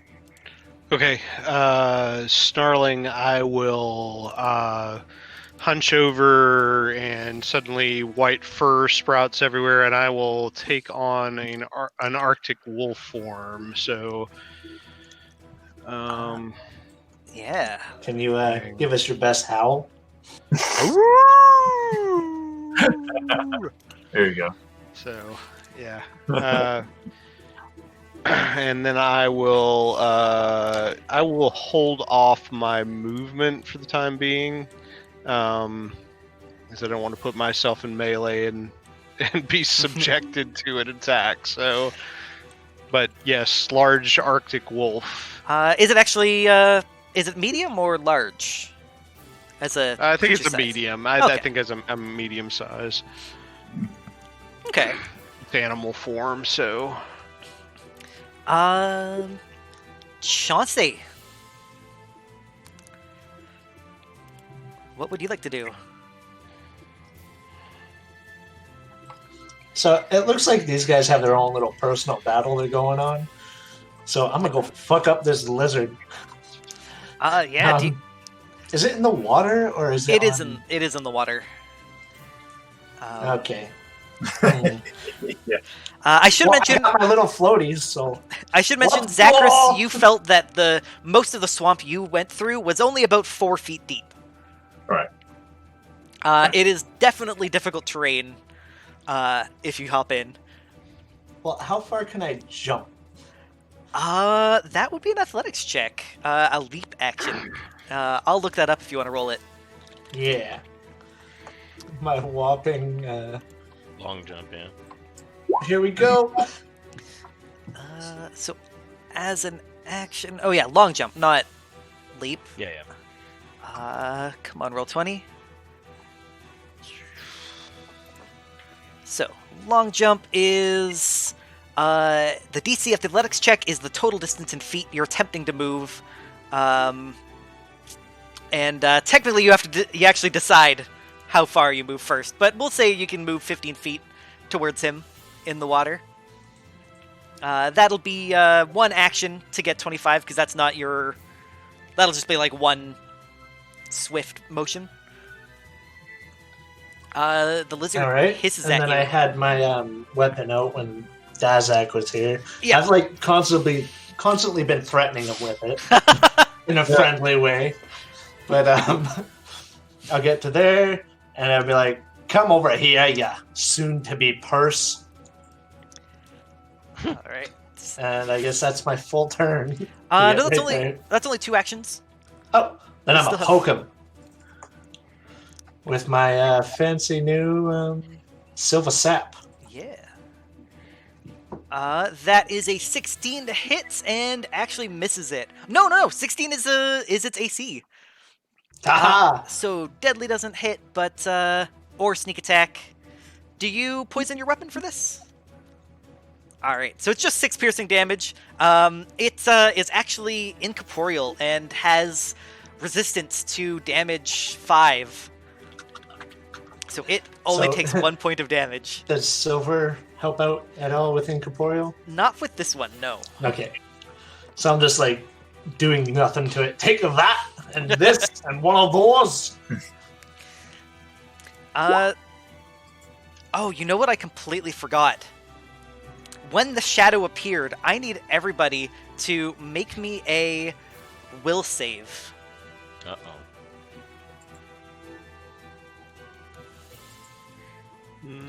Will. Alright. Oh. Wow. Oh. Nice. Come on. +9? I'm rolling 3s? Oh, ouch. Man, that's a few 20s tonight. That's... So, Zachris, you see these as illusions. They're definitely ghostly figures. Greysong, you not only see them as real, but you know how to defeat them. Essentially, these spirits, Hakuyakur and Elke's brother, they require a certain number of successes to defeat.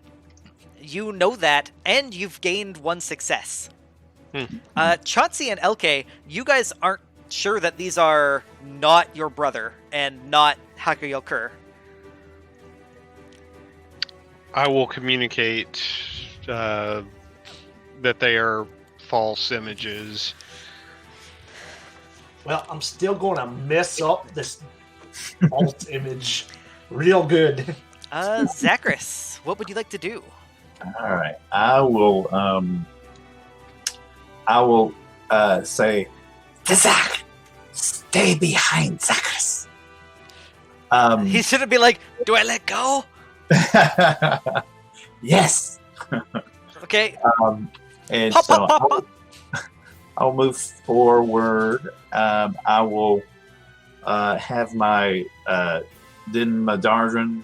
Oh, the ghost hatchet. That's right. Hatchet ready, and I will raise my shield. And I guess, can I ready an attack? 'Cause that would have Readying been- is 2 actions. Oh, readying 2 actions. Okay. Yeah. Then I will move an additional. Well, It occurs no. It occurs to me I couldn't have communicated anything to the group. I'm in a wolf form. Oh, yeah. Rah, rah, rah. So yeah. Move, So- raise your shield, Raise- and draw your weapon. Correct. At the end of your turn, because Hako is there, I need you to make me another will save. This is a fear effect, if it matters. I don't think it does. That is a success. You see this man, and he is basically saying to you, don't you remember them ogres in the ring? Telling us how you lizards hatched by humans get abandoned by their folks. Even if you found them, you don't have a family. These words actually hit you quite hard. You take 1d6 plus... sorry, it's 1d10 plus 6. Halved. So 7 plus 6 would be halved to 6. You take 6 mental damage. Okay. All right. Dazak is going to say, "No, that's not how it works." He is going to hold on to. He's actually got a quarterstaff, and I completely forgot about this entire time. He has got a quarterstaff. He is going to start whispering something in Aruxi and say, "Power of my tribes, empower me," and cast Shillelagh on the weapon. Shillelagh. Nice. It's actually $1.25 quarterstaff. That's right. Yeah. He'll use his last action to run up beside you. Okay. Alright. LK. I suppose LK would. He'd probably look over and. This isn't possible. Yackle, is that you? And he would kind of almost stagger. He'd probably burn at least at first, his movement just staggering towards him, kind of inquiring. So he's probably going to move almost his full 25 in at least one move. He kind of spits at you when he says that, and he's like, "Of course it's not me." Or no, of course it's not me. You're searching for me out of denial. You cling to the belief that I'm still alive, so that it makes you feel better. I think between that, the occultism roll being relatively high, and a encouraging bark that I hear behind me, I would probably in an almost like very angry and enraged way just kind of scream, and you'd see like a fluttering of cards drop to the ground, and he would cast Acid Arrow directly at it. Yeah, for sure. Critical hits. Nice. You actually hit him directly in the throat. It goes through him, and he disappears, appearing on another hut. And he says, Don't you know your basics? You can't hurt spirits." And then he would just scream probably, and he would not move, but look like he's about to, and that's the end of his turn. I need you to make me a will save. Fear effect. I don't believe fear effects matter. I can check that later. I do know that Zachris, you have something called a Bravo's Brew in your pocket, which does do something. Perfect. I assume I'm taking 5. You fail, and you gain Frightened 1, as well as 1d10 plus 6 mental. You take 11 mental damage and are Frightened 1. Cool. I do not say that. I'm like... There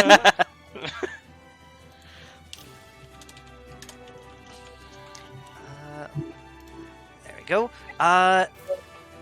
Spirits on their turn. Okay. Nothing happens on the spirit's turn, but the lizard shadows are going to... Well, the one shadow... Oh, sorry, something does happen. 2 more lizard shadows appear.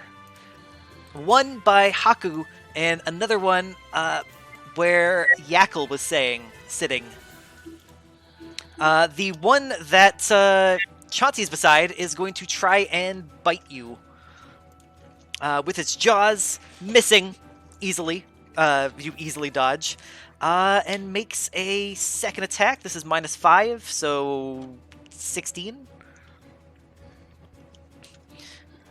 He doesn't really have anything else to do, so we'll make a -10 attack. That is a 4. Greysong. Yep. So 5, 10, 15, 20, 25, 30, 35, 40. I will charge up here and then You'd have to make a athletics check to leap that far. That I can do. I think double check here. I get an athletics modifier +9, so +1 to this roll. You land prone in the water. Oh, really? Yeah, so a long jump, if you fail, you leap normally. Oh, sorry. Sorry. There is long jump and then there is leap, and they are different things. I am going to research that for next session, and I'm just going to say you are fine right now. Okay. And get there. All right. I will I'll lash out with my wolf jaws at the shadow. The abandoned shadow. Yeah. No luck. Shh. My attack rolls continue. Do you want to make a second attack? Yes, I do.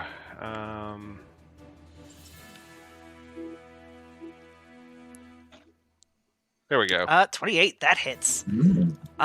That is that including the extra dice roll or dice? Does it count with the wolf jaws, though?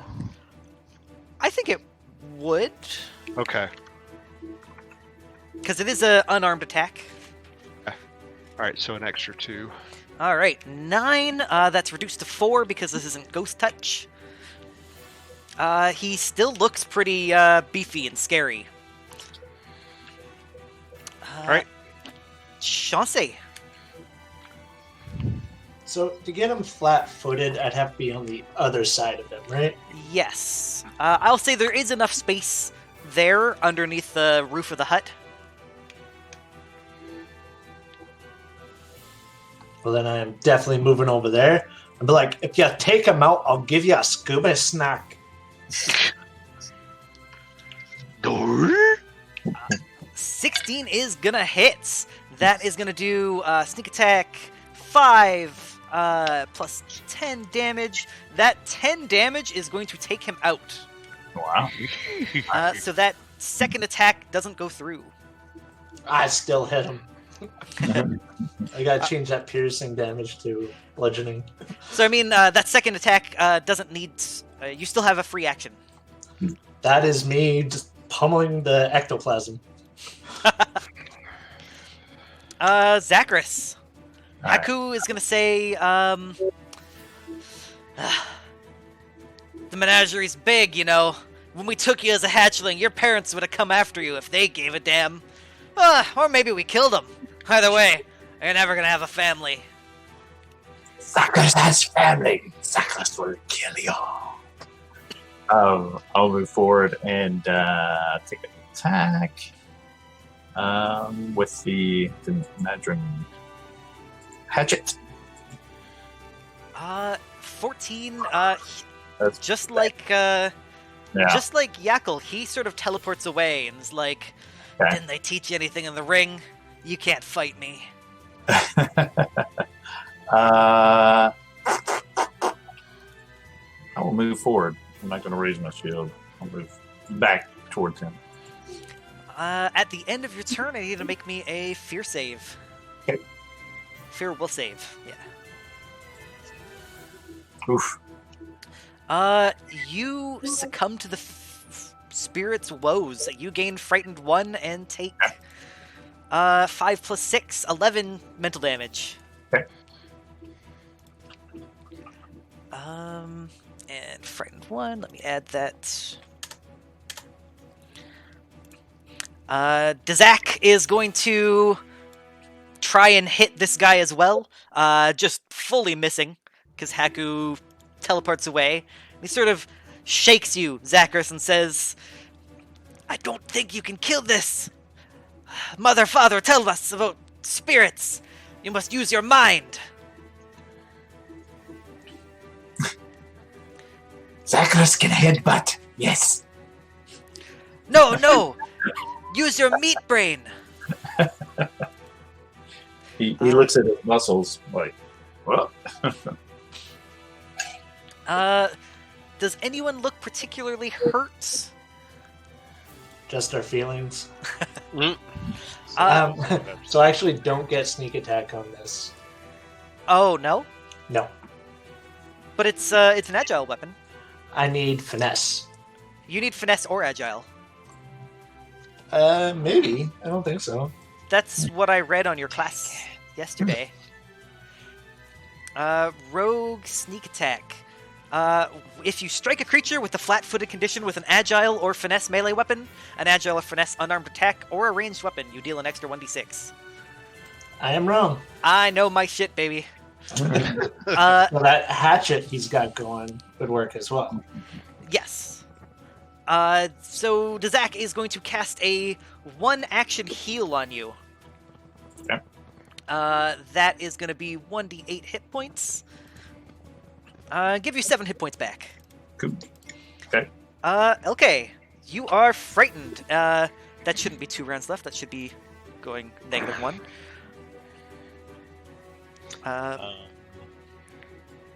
So all of your checks are at -1 right now. Yep.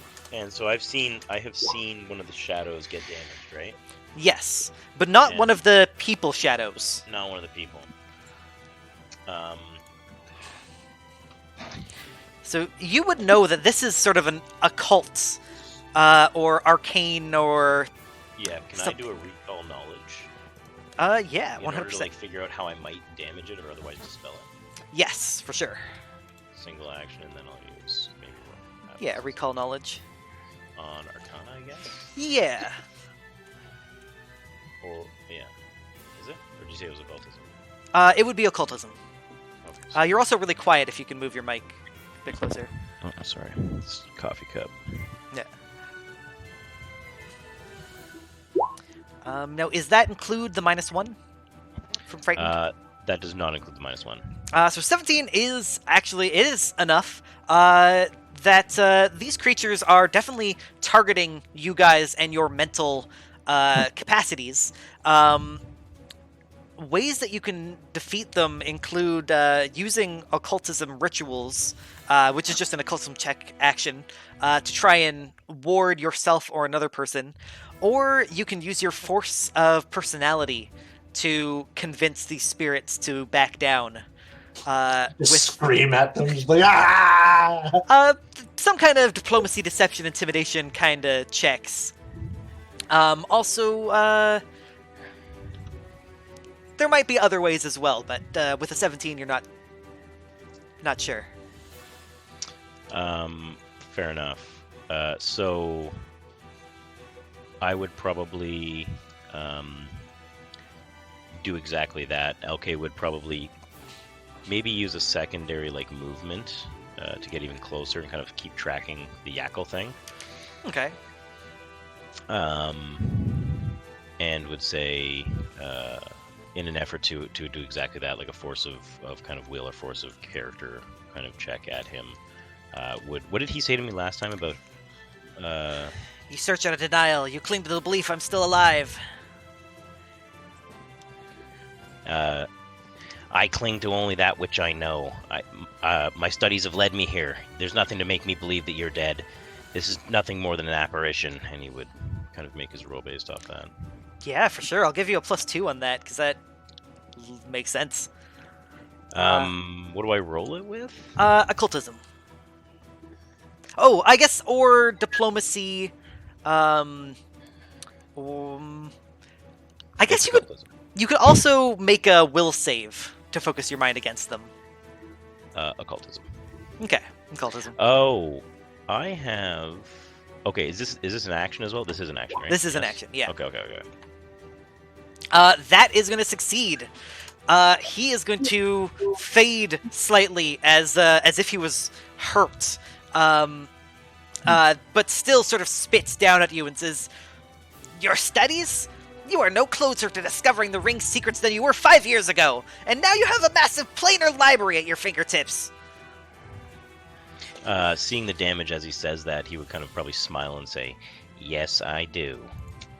And then he would relate to the group and probably say something akin to, or explain that ritual in a very fast way to them, that it's in your mind, or it's up to your mind to be able to kind of push them back.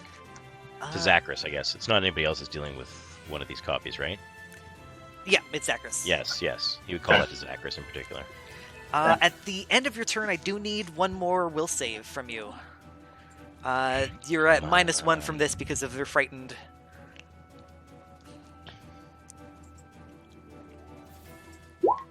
Unfortunately, you do not lose the frightened this turn. And you take 9 plus 6, 15 mental damage. He's like, libraries do not help with this. The two lizard shadows, one of them you guys see is going to leap off the building and make an attack against LK. Jaws come out, dealing 2 negative damage to you. 2. Uh, Just remember, I poorly positioned myself for RP consistency. This actually kind of feels very cold and very scary. I need you to make me a fortitude save. -1. Perfect. There you go. All right. You are cursed. Yay! You are enfeebled 1. Okay. Thanks. Let me put enfeebled on your token.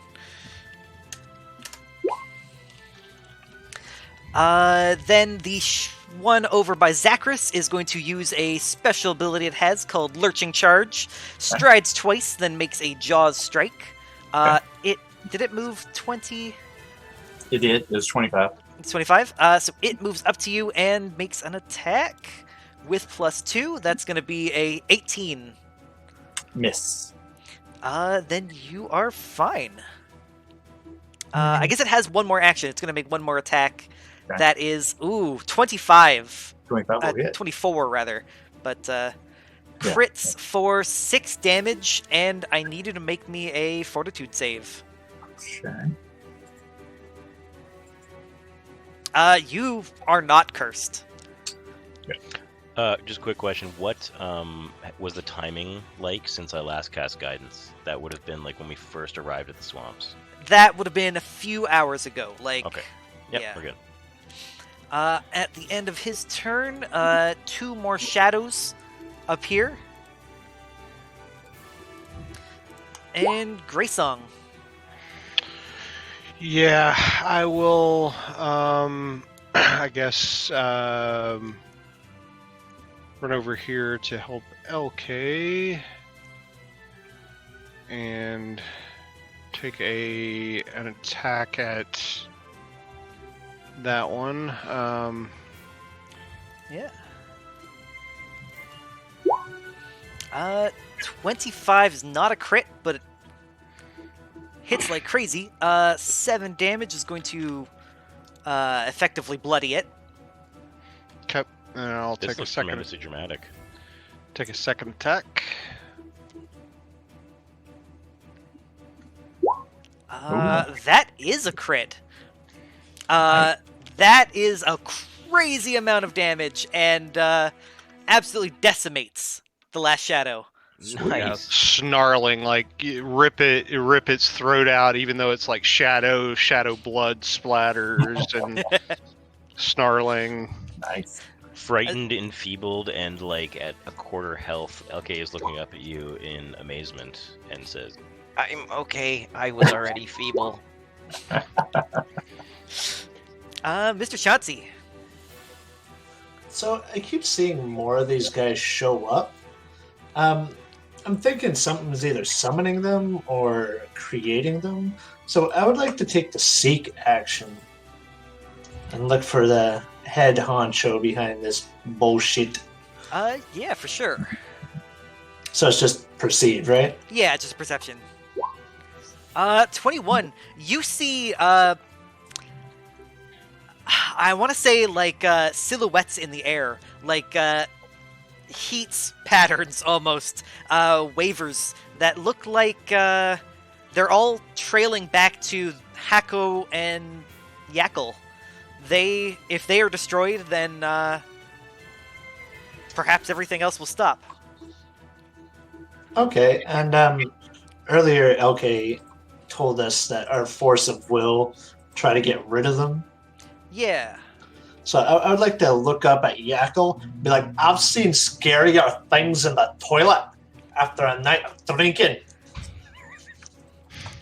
Yeah, do you want to make me what is a dickery check? Diplomacy? Can I use my occultism? Yeah, for sure. Yeah, occultism.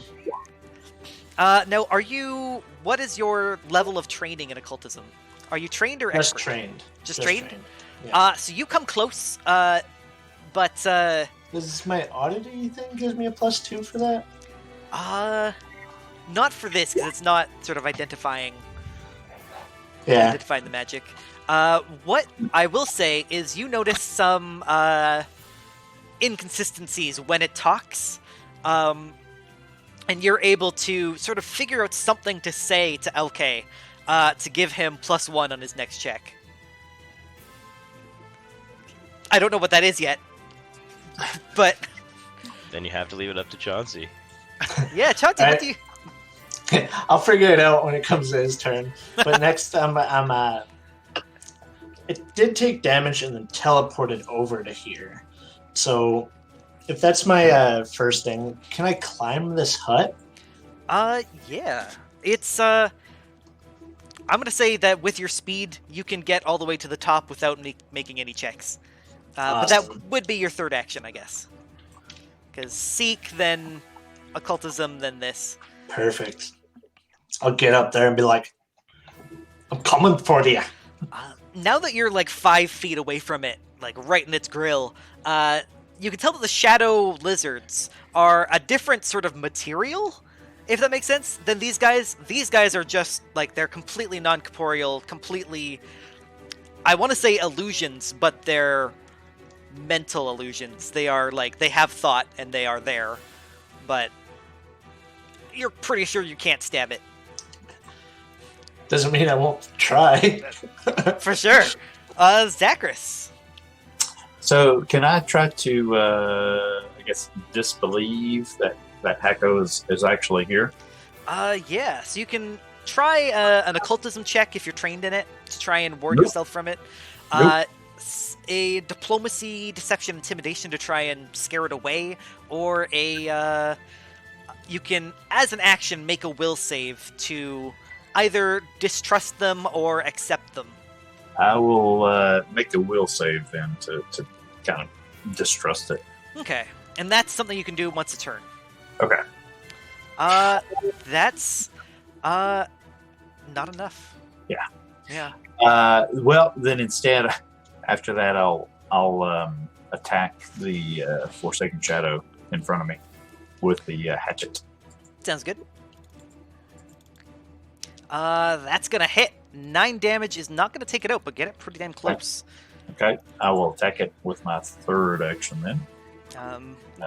Just so you know, you can do the other checks more than once. Oh, yeah, that's true. That's true.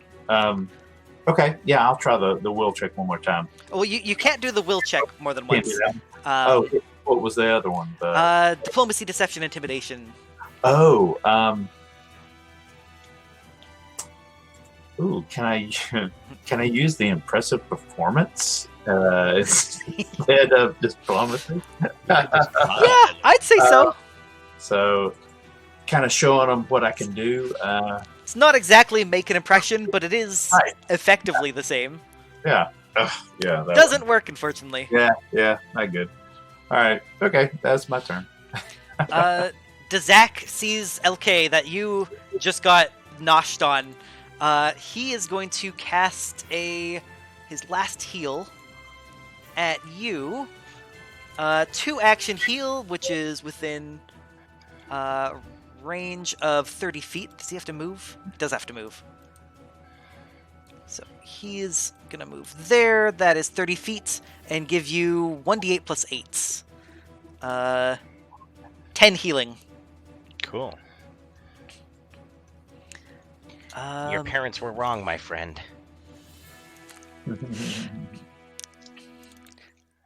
Haku is gonna say, Look, Zachris, even he's leaving ya." LK, you are frightened this turn and enfeebled. Enfeebled is just strength, right? In athletics. That's right. Yeah. Yeah. Okay. Oh, strength checks. Short, Oh yeah. What? not the do good, I know any- best looking. Do I know? Do I know anything from Chauncey? You would get a +1. Yeah, what does Chauncey say?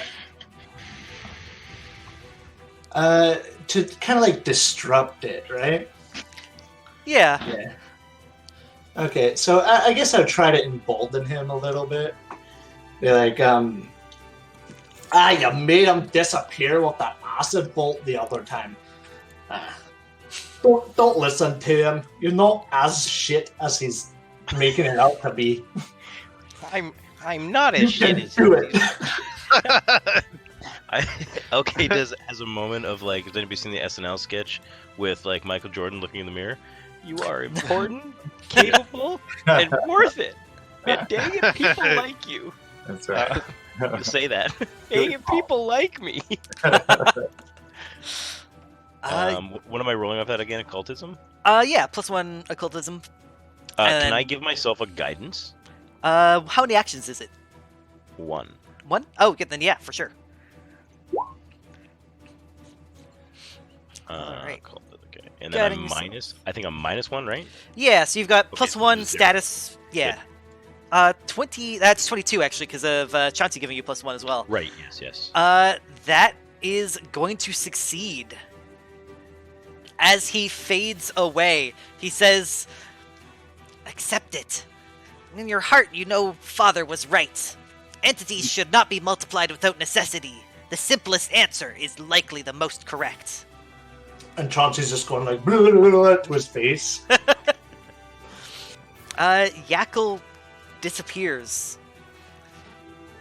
You feel the curse on you lifted and the frighten lifted. Nice. What would you like to do with your other 2 actions? Other 1 action. 1 action, right? I will turn and give a guidance to Zachris. Okay. What was I giving again?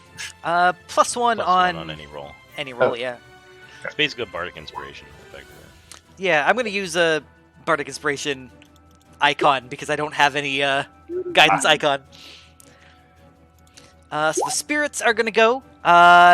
The Pining Shadow is going to come up and attack Dazak. Reaches up, makes a Jaws attack, doing 6 negative, and critically missing the last one. Good. Dazak looks, hurt, but not. He's not bloodied yet. The Guilty Shadow on the rooftop is going to also jump down and attack Zachris. It's going to make 27 for 3 negative. Mhm. And it's got a grab feature, so it's, as an action, going to grab you instead of making that last attack. Okay. The grab, I believe, automatically succeeds because it's part of the attack. Okay. The Forsaken Shadow in front of you is going to make some attacks as well. 16, 13, which I think you block both. Mm-hmm. The Hako continues his tirade against you, but above Dazak, you guys all see 2 figures appear. Zak's mother and father. They say, "Such a dirty boy, such a noisy boy, scaring off the fish, eating more than all your brothers combined. Didn't you hear us say that?" And he's like, "No, I don't eat that much." Grey Song. Oh, sorry, one last thing. As Yakel dies, all of the shadow creatures take 5 damage. Oh. AoE. Oops. I will run up and take a wolf jaw attack at that one on Dazak. Sounds good. 21 for 14. That's -5, so 9 is not gonna kill it. I said not gonna kill it. But wreck his shit. Second attack. That is gonna kill it. I will howl defiantly. So I was moving 2 attacks. Chauncey. Don't listen to them, Zach. You got a new family now. Look how big your daddy Zachary is. I'm just yelling it across because I'm already up on top of a building, and I'm gonna like very carefully try to climb down and get onto the over here. Sounds good. I'll say like 2 actions of movement gets you there. Do you want to make a check to try and support your friends? Yeah, I do. I'd say perception. Chauncey's like the best bra on the planet. Just supports everybody. Hype man. Perception? you Yeah. said? Sure. We gotta get him. Nice. We gotta get him some hype man equipment. We'll get you a big sundial. A mic. Just the grandfather clock on a chain. So you notice something kind of some inconsistencies in their stories. They're all saying things like you think, you know, and like they're not saying anything as if they're pretending to be anything but figments of your memory.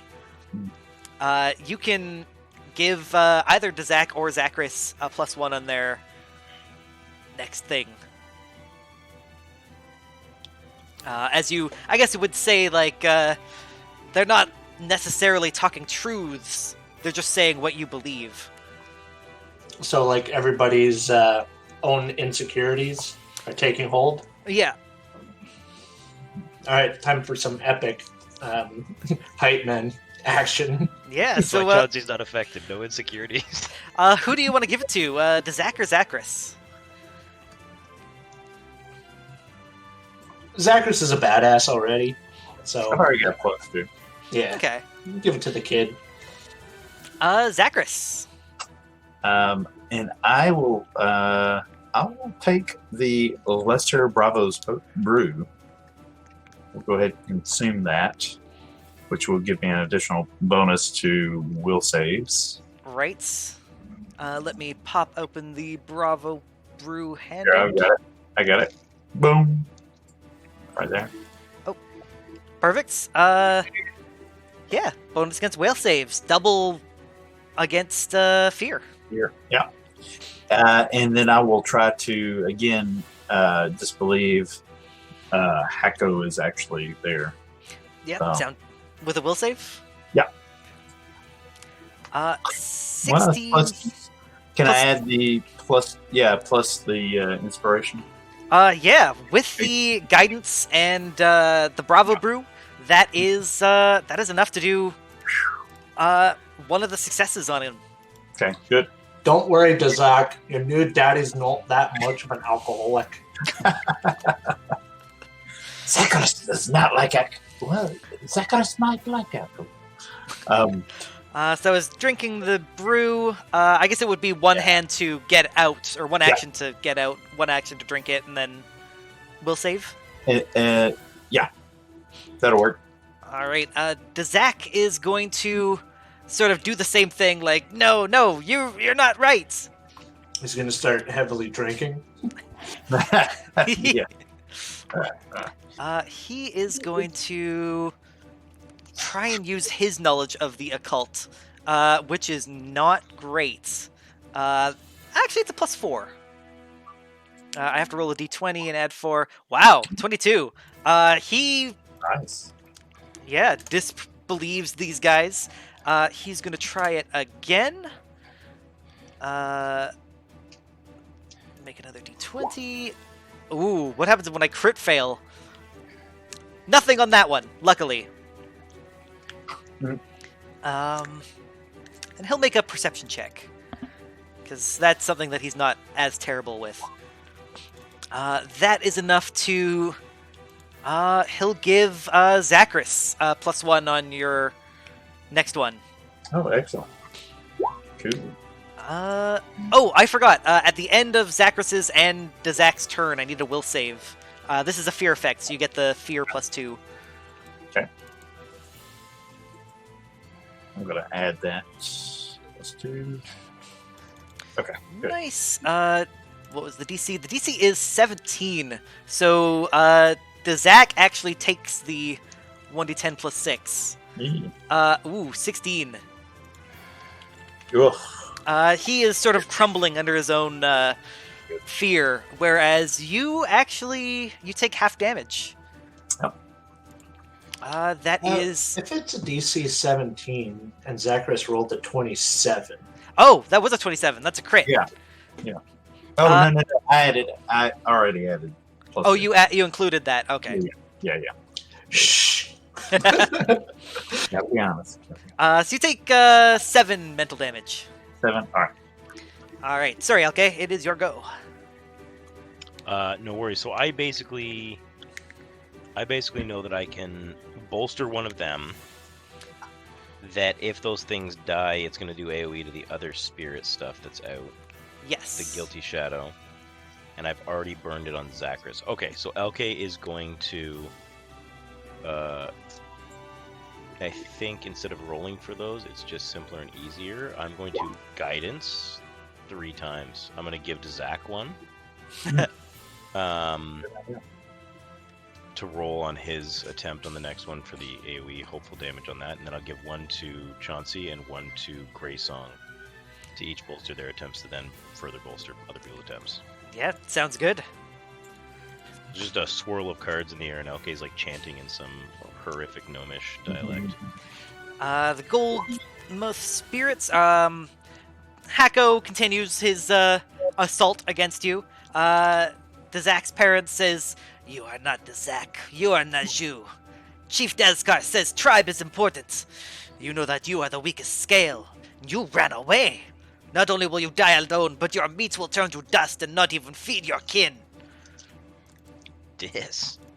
At that, I guess one of the things died, so some more shadow folk.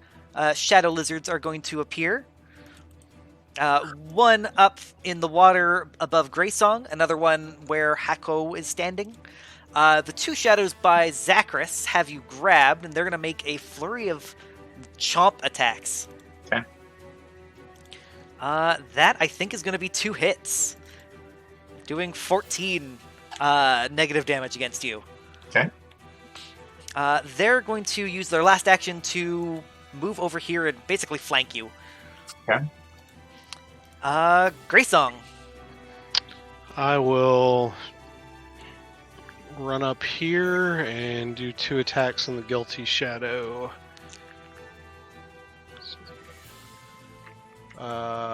Bonus. I think if you move 1 square up, you'll have him flanked. Oh. Okay. That's true.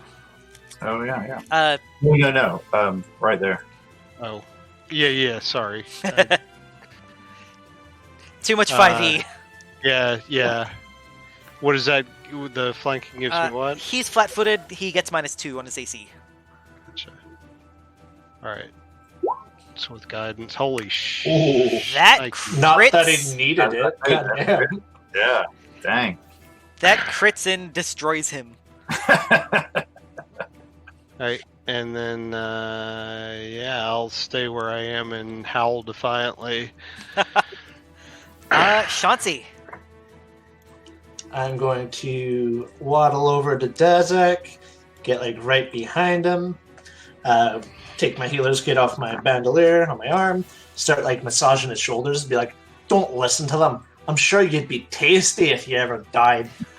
Stranger danger! Stranger danger!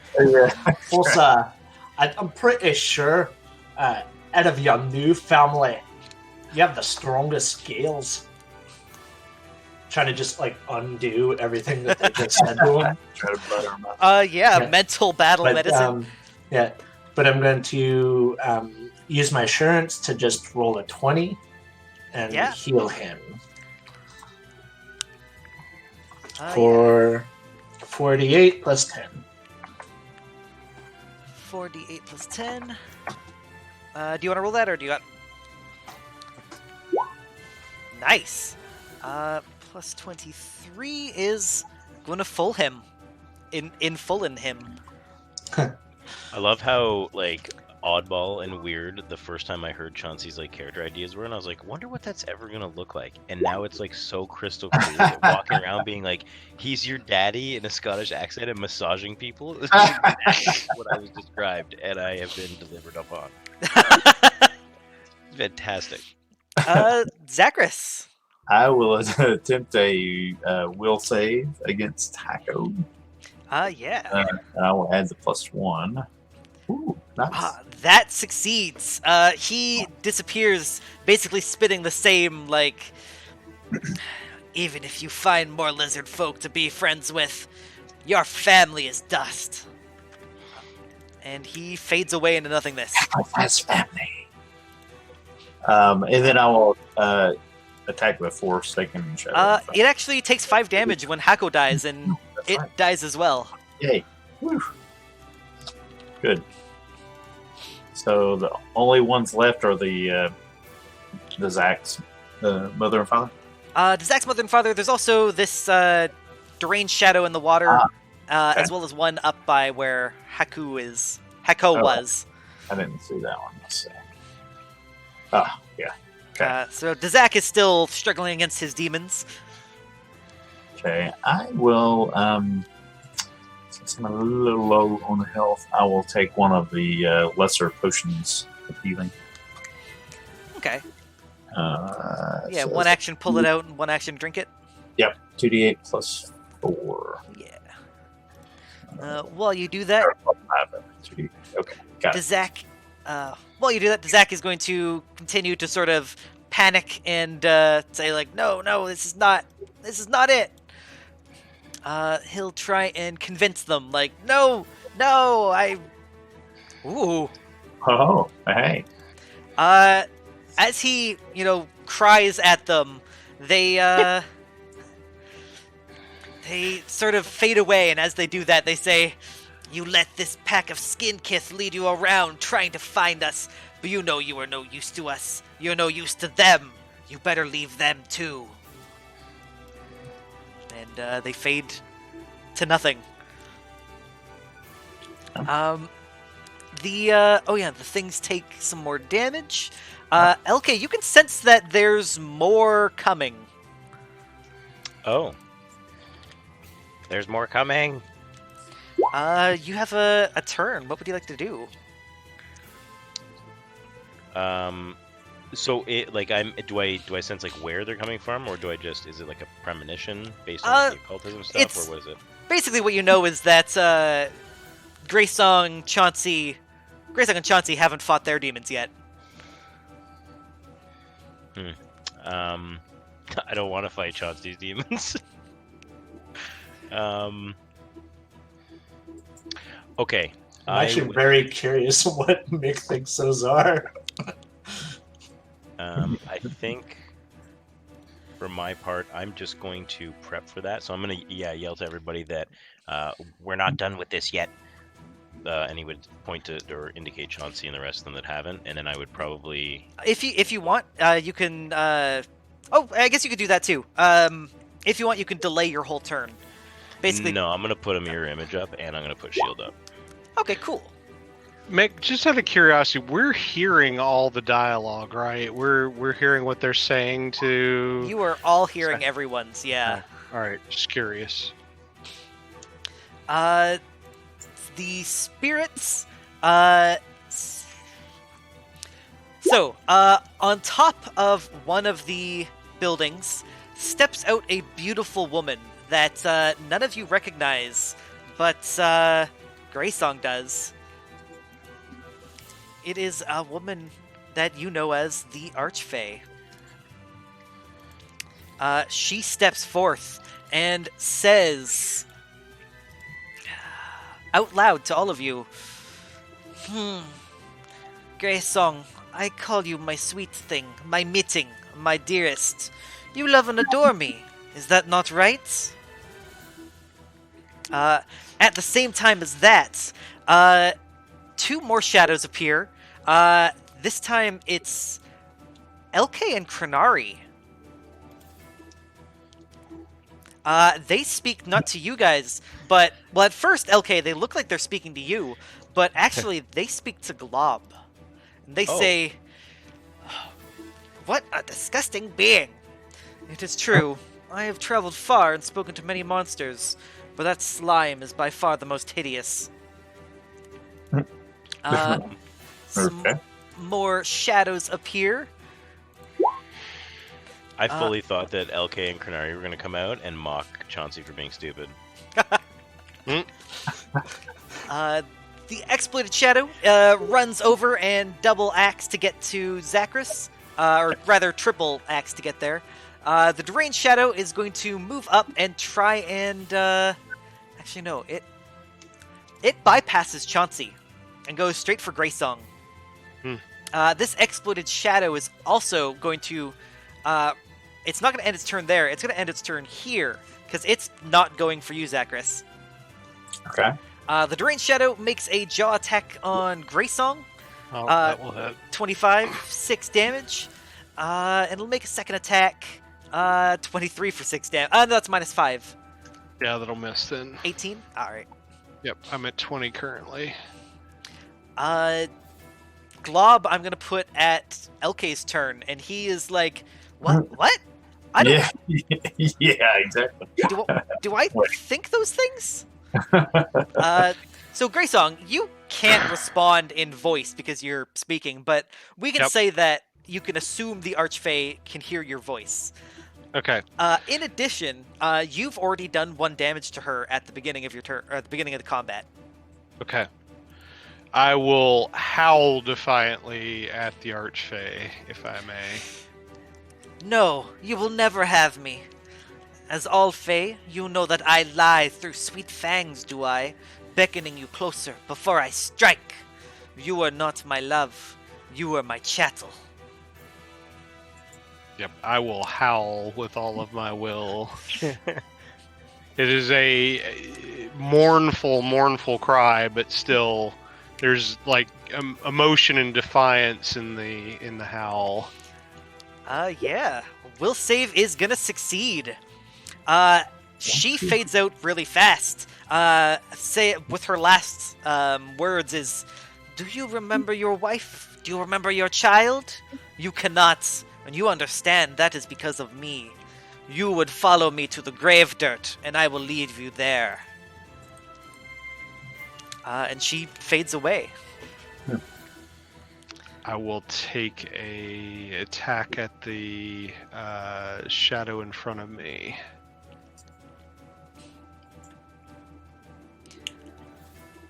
Uh, 29 is gonna hit. You rip it to shreds. Sweet. And then last, I will actually just move up here. Okay. Chauncey, you don't see anything around you. Well, you see LK and Krenari, but they're looking at Glob. Glob, you think he's not very forceful in his mind. He is probably unable to defeat it himself and needs help. Yeah. LK is currently holding Glob, right? Right. Yeah. So, seeing that Dazek has kicked his parents' ass, and he's actually feeling a lot better, I see Zachris and how he's not doing the best. I'm probably gonna exactly half. Yeah, I'm probably gonna save my healing for when he actually goes down a little more. But I'm gonna move over here, play leapfrog, get to there. Be like, I'm just gonna take a swing at this guy. Okay. Listen, you're in the way. Nothing personal. 23 is gonna hit. That is gonna do 5 bludgeoning, which is halved to 2. Not killing him, but getting him close. He wouldn't survive another hit like that. Thwapped in the back of the ghost. Whap. But that'll be 2 movements in my attack. Alright, Zachris. I will move here and then attack with the hatchet. 14 goes... Oh, 12. 16 because of flanking. Yeah. That, Yeah. with Ghost Touch, destroys it. Oh, good. Whew.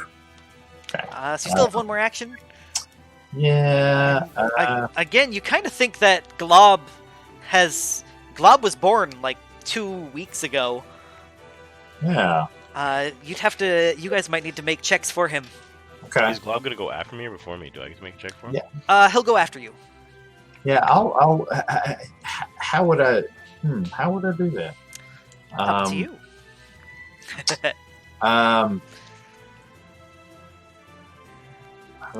So I can use a will save, but what else I can use? Perception to help people. Occultism if you're trained in it. I've got perception. I'm expert in perception. Yeah. If you want to make a perception check. Okay. Yeah. Let me attempt that. Thinking Glob should not be sentient enough to. Oh, never mind. You're just sort of surprised because this ghost looks exactly like Krenari. Yeah, very surprised. Yeah. Yeah. Didn't realize Krenari had joined us. Yeah. Turns out she was here the whole time. Dazak will. Let's see. What other monsters are here? There's one on the roof above him. He's going to produce flame at it. 17 is gonna hit. And do 4 fire, but fire still minus is 5 and doesn't actually work. No. Oops. He'll just sort of run for some safety. LK. LK will attempt to embolden Glob. He would. I guess he would probably like. I assume Glob's like in the lantern around here. Yeah. And LK would kind of like look at him and say something based on our previous conversation, akin to, "Glob, listen. This is one of those moments. You always have a choice. Remember, our choices have actions. You can choose to blah blah blah." And he would kind of recall back on that. So maybe As you do that, you hear an echo almost as the shadow LK says, "You've got no magic, no personality. The only reason he keeps you around is to sense the portals. I bet it grates on him even to hold the lantern in front of you." Don't listen to him, Glob. Yeah, what would you like to... I will roll it with...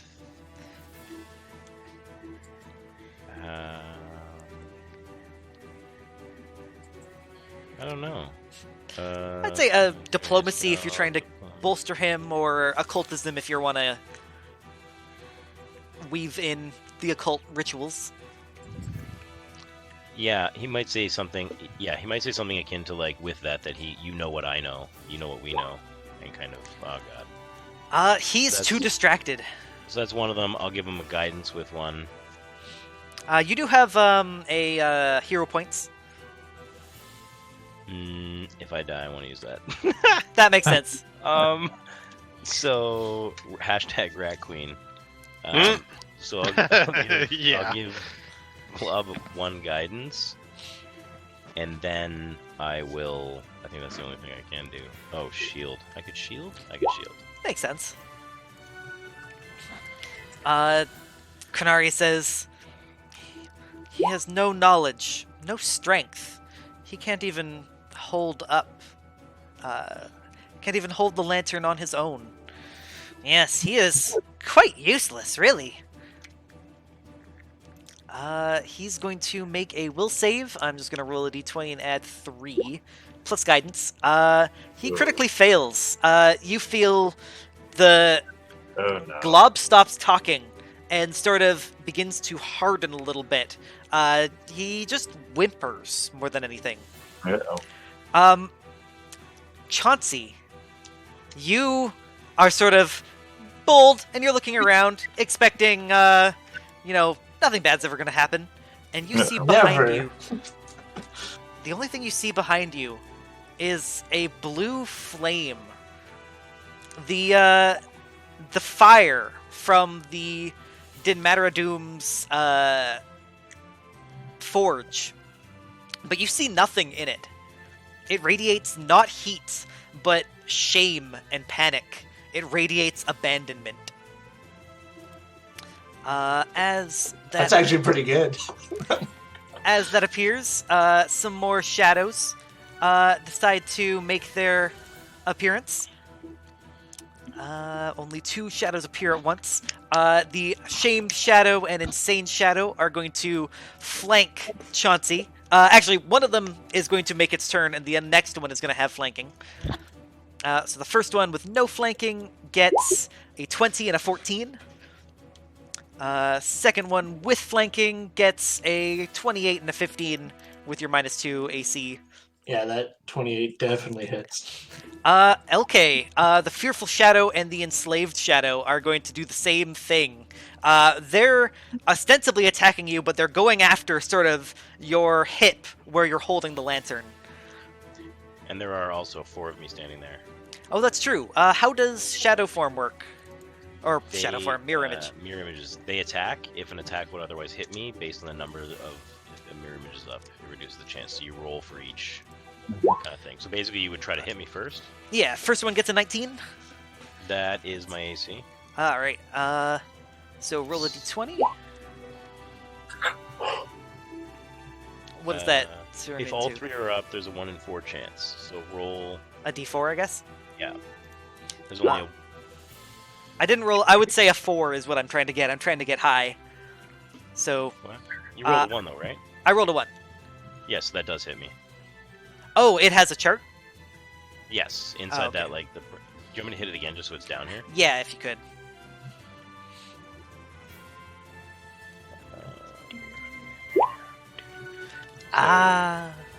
While 3 are up, 1 in 4 chance. So you rolled the 1, hit me. Yeah.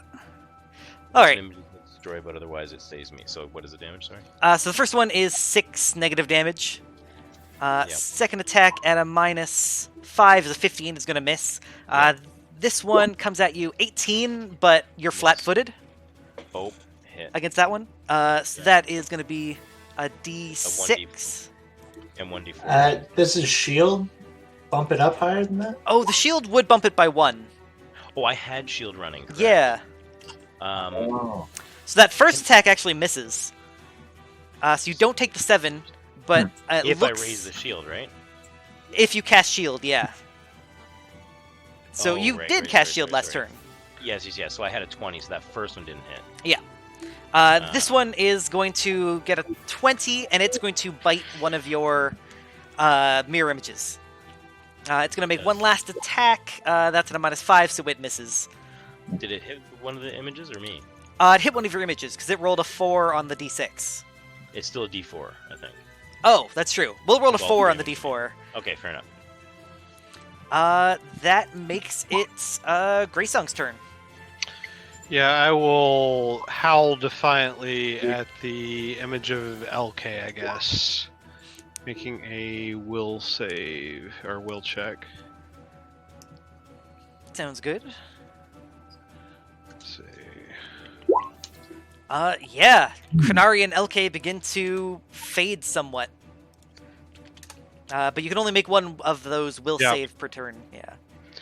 Yep. I will, I guess, jump up here, and then my final action, I will take an attack at that LK.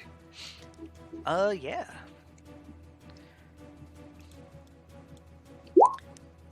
15 is seemingly going for LK's throat, but they teleport to another.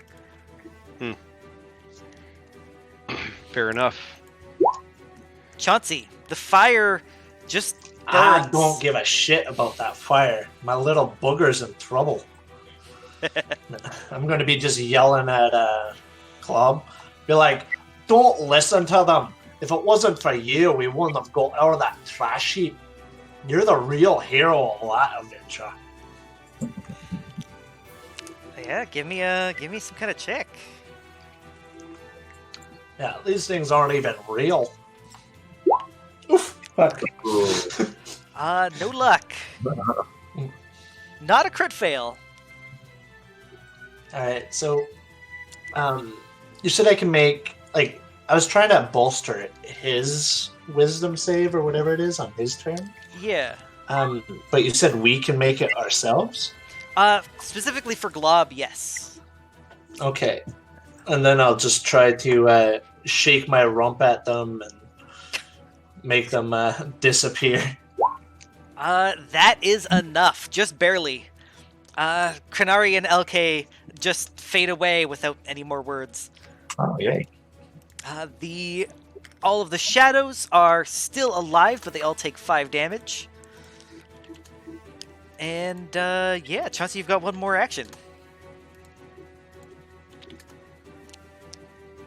The blue fire just burns. Yeah, I guess if those guys are gone, can I make my own versus this thing? Yeah, I will. I'll say that. You can. I know you're not real. Because I can feel like the 6-armed Goldmuth giving me a hug no matter where I go. That succeeds. It takes 1 damage, but it's still there. The fire actually dwindles quite a bit, to the point that it's just embers. So during that entire turn, my cat just stole a piece of my pizza. Just ran off down the hallway. Oh, no. Wow. Oh, no. Zachris. Zachris does not believe in blue fire. He's only seen red fire. So You have seen the blue fire at, you saw it? Did I see it once before? Yeah, at Dinmara Doom in the, Yeah, but he didn't believe in it. That's true. That's true. Yeah. So He just I'll dragged do- me out while I I'll was trying to do a bite wolf. him. I will say, yeah, that's true. I will save to attempt to help against that. Unfortunately, it's not a figment of your psyche. It seems to be a figment just of Chauncey's. So you stare at it and think really hard, but nothing happens. Well, that happens a lot with Zachris. So I'll move forward and I'll attack. Let me attack the insane shadow. Sure.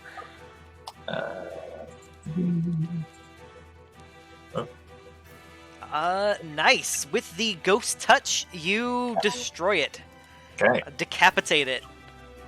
excellent. So I gotta ask, I've been noticing the names of these things, insane and ashamed. And it's directed toward Chauncey, and toward Glob it's fearful and enslaved. You choose these on purpose. So Dazak is Zach. Oh, did I close the sheet? He's gonna produce flame at the other one next to Chauncey. No, he's gonna see that LK is tiny. We'll throw it at the closest one. Crit for 2 damage, which is half or 5 minus 5 to 0. -5, yeah. LK, you notice that the spirits are actually not looking at you anymore, not looking at Glob. They're looking at Chauncey. As though I think that they are likely to attack him. They're gonna leave you, yeah. They still have quite a bit of health, eh? I think what I will do is... let me just measure this.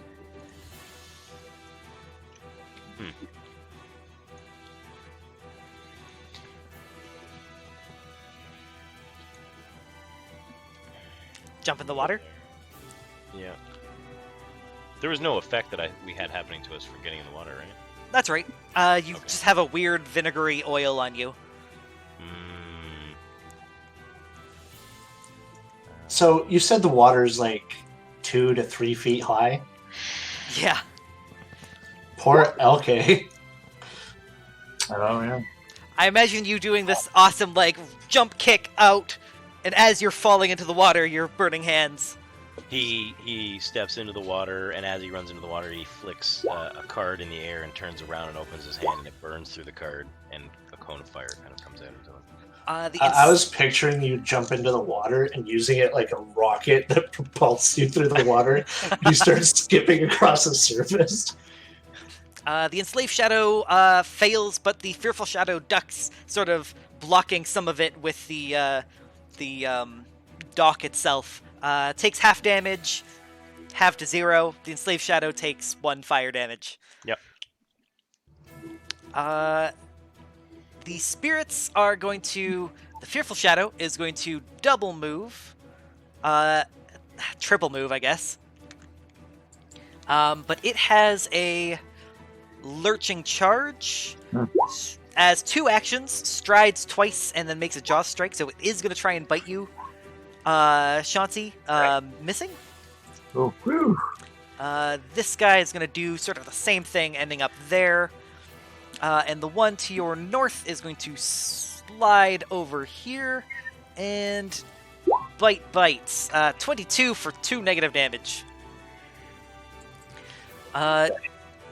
2 more shadows appear. A lonely shadow and a tired shadow.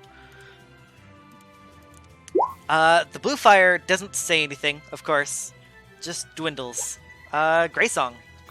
Have we seen an example of the main shadows taking damage from direct attacks? No. As in, like, they haven't taken damage, or we haven't tried? You guys have tried quite a few times.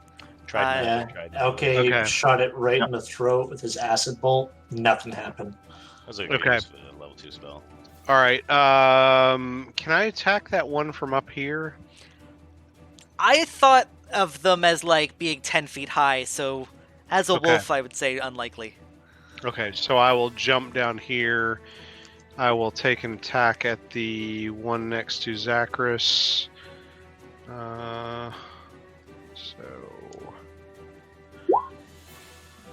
Nice.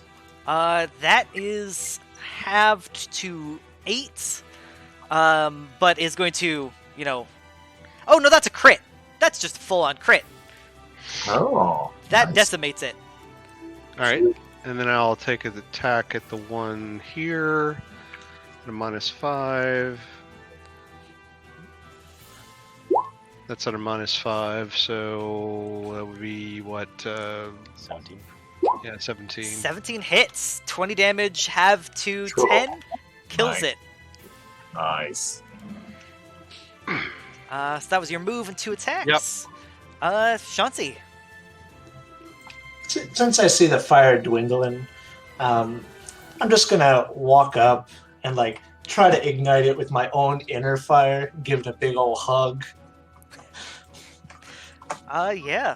Make Yeah. me. Oof. Don't worry, you. I'll see you soon. You try and hug it. You try and sense any sort of connection through it, but all you sense is loneliness. As it fades out, so do the other shadows and the kick-ass battle music. Around you is just silence. And Chauncey's just standing there, kind of like,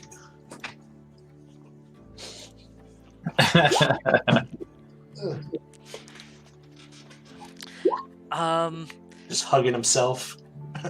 With that, I think a good 10-minute break might be in order. So good. Agreed. All right. So to the viewers, we'll see you in 10 minutes, and I'm gonna click the break button now.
everyone.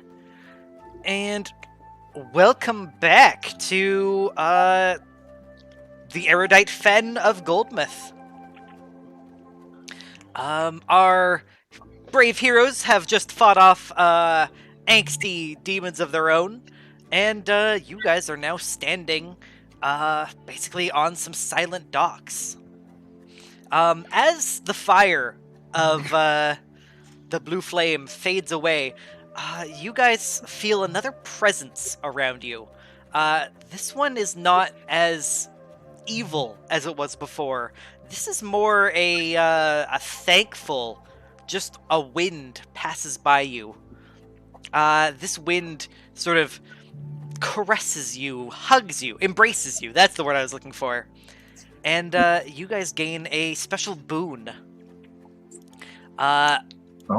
Once, when you fail a recall knowledge, you get a critical success instead. Furthermore, the check loses the secret trait, so you know for sure that the result was a critical success. Okay, interesting. That will happen the next time. Yeah. That will just hope. Is there any? So we can use that whenever? Yeah, whenever you get a failure. Let's say like 10 sessions from now. If you can remember it, because I will definitely forget. I was about to say. I was trying to think about how best to remember that. Inventory probably. In your Pathfinder sheet on the actions, maybe. Actions is now on the front page. On the right side under initiative, yeah. Okay. Kind of cool thing they added in. Yeah. I simply Zach. dedicate an entire page to my boon. And then I'm like, what are those giant capital letters? Oh, yeah. The Zach is going to sort of not happily, but sort of look at you guys and is like, that was what I saw. That sounded exactly like what I saw. That's what told me that I was a failure. Perhaps it was never your parents this entire time. We probably have some insight into what might have driven the people here off, and certainly some into one another. And he kind of looks at each of you almost as if seeing you for the first time, and was like, who were all those people? I will shift back into normal form. We all have demons to fight. What's his name, sorry? Dazak. I don't know how to thank you for saving me. Well, how about you start going by the Zach, and anytime someone calls you, what was his name? Naju. If anyone calls you Achi, you just punch him in the gut. I will try. Tazak, you were very brave and honorable. It was good to fight beside you. And let's not forget about our friend Glob. That is what it means to be one of us. I didn't do anything, though. I just kind of got scared, and you guys did all the work. We all Yeah, got scared. but you got scared in the right way. I just froze up. I think literally. I think you're just developing a weapon. It's a lot easier to punch somebody with a hardened fist than a whatever you have.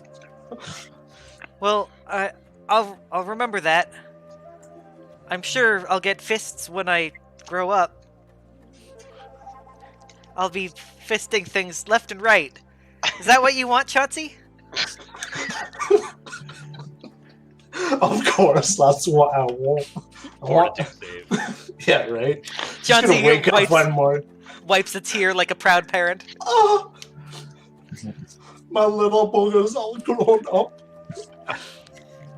So you guys look at each other. Is there anything you guys want to bring up?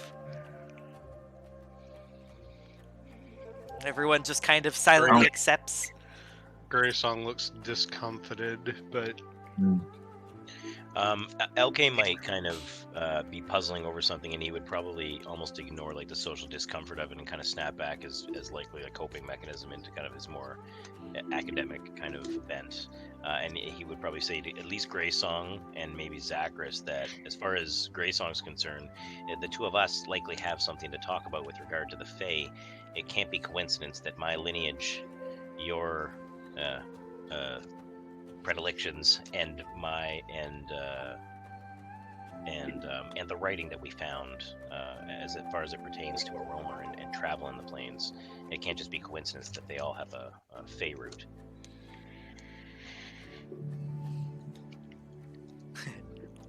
What do you guys say?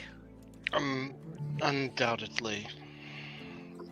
Chauncey's just pretending, like nodding along, like he understands all those words that LK just said. But he's just like, yeah, predilections. And I think as far as Zachary is concerned, LK would probably talk to him later. He would probably talk to him when we're back at Efray. Yeah. Zacharias not like this place. Yeah, if anything, I don't think I'd talk to Greysong about that woman, because like she's kind of ugly in my opinion, and I don't want to like hurt his feelings. Like whatever you're into, you're into. So yeah, you guys, I guess carry on the way you were before, following Dazak as he tries to lead you, I guess, back to his tribe. I'll say that, especially because you guys have so many like sub feats for tracking, finding nature. Yeah, sensation, things like that. Yeah. I'll say you guys, fairly confidently succeed at getting back. It takes you guys a couple days. You guys have no more of these visions or any sort of spiritual connection, and eventually find other lizard folk. They have been looking for Dazak, and they are overjoyed to see him. Dazak's parents... Not in a hungry sort of way, right? No! Dazak's parents sort of come up and they're like, We are so happy to see you again, my child! Why did you run away? What happened? And he says...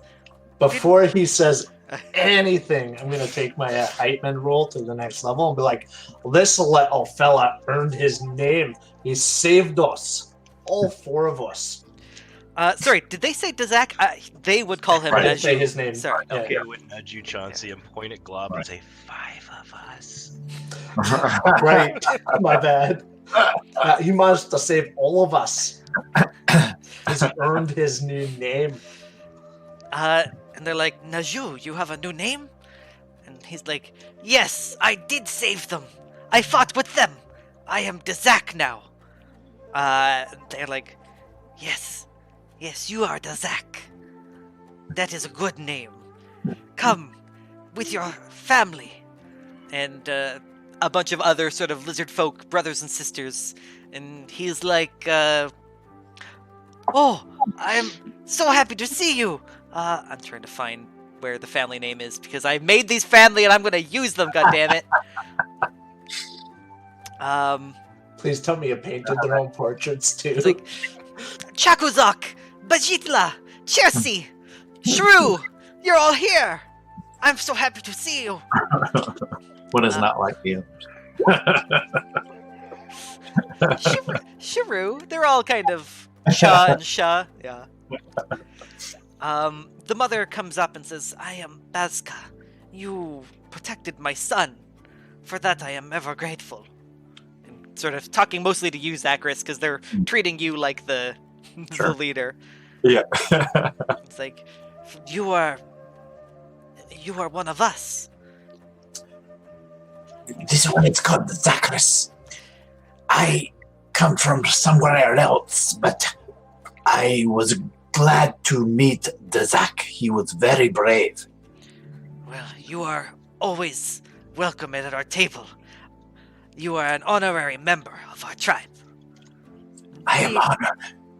We are nomads, but surely we will see you again. Let me give you a gift before you leave. This was my mother's before mine. If Dazak was to be harmed, I would not know who to give it to. And she gives you a wand. Nice, but I can't use it.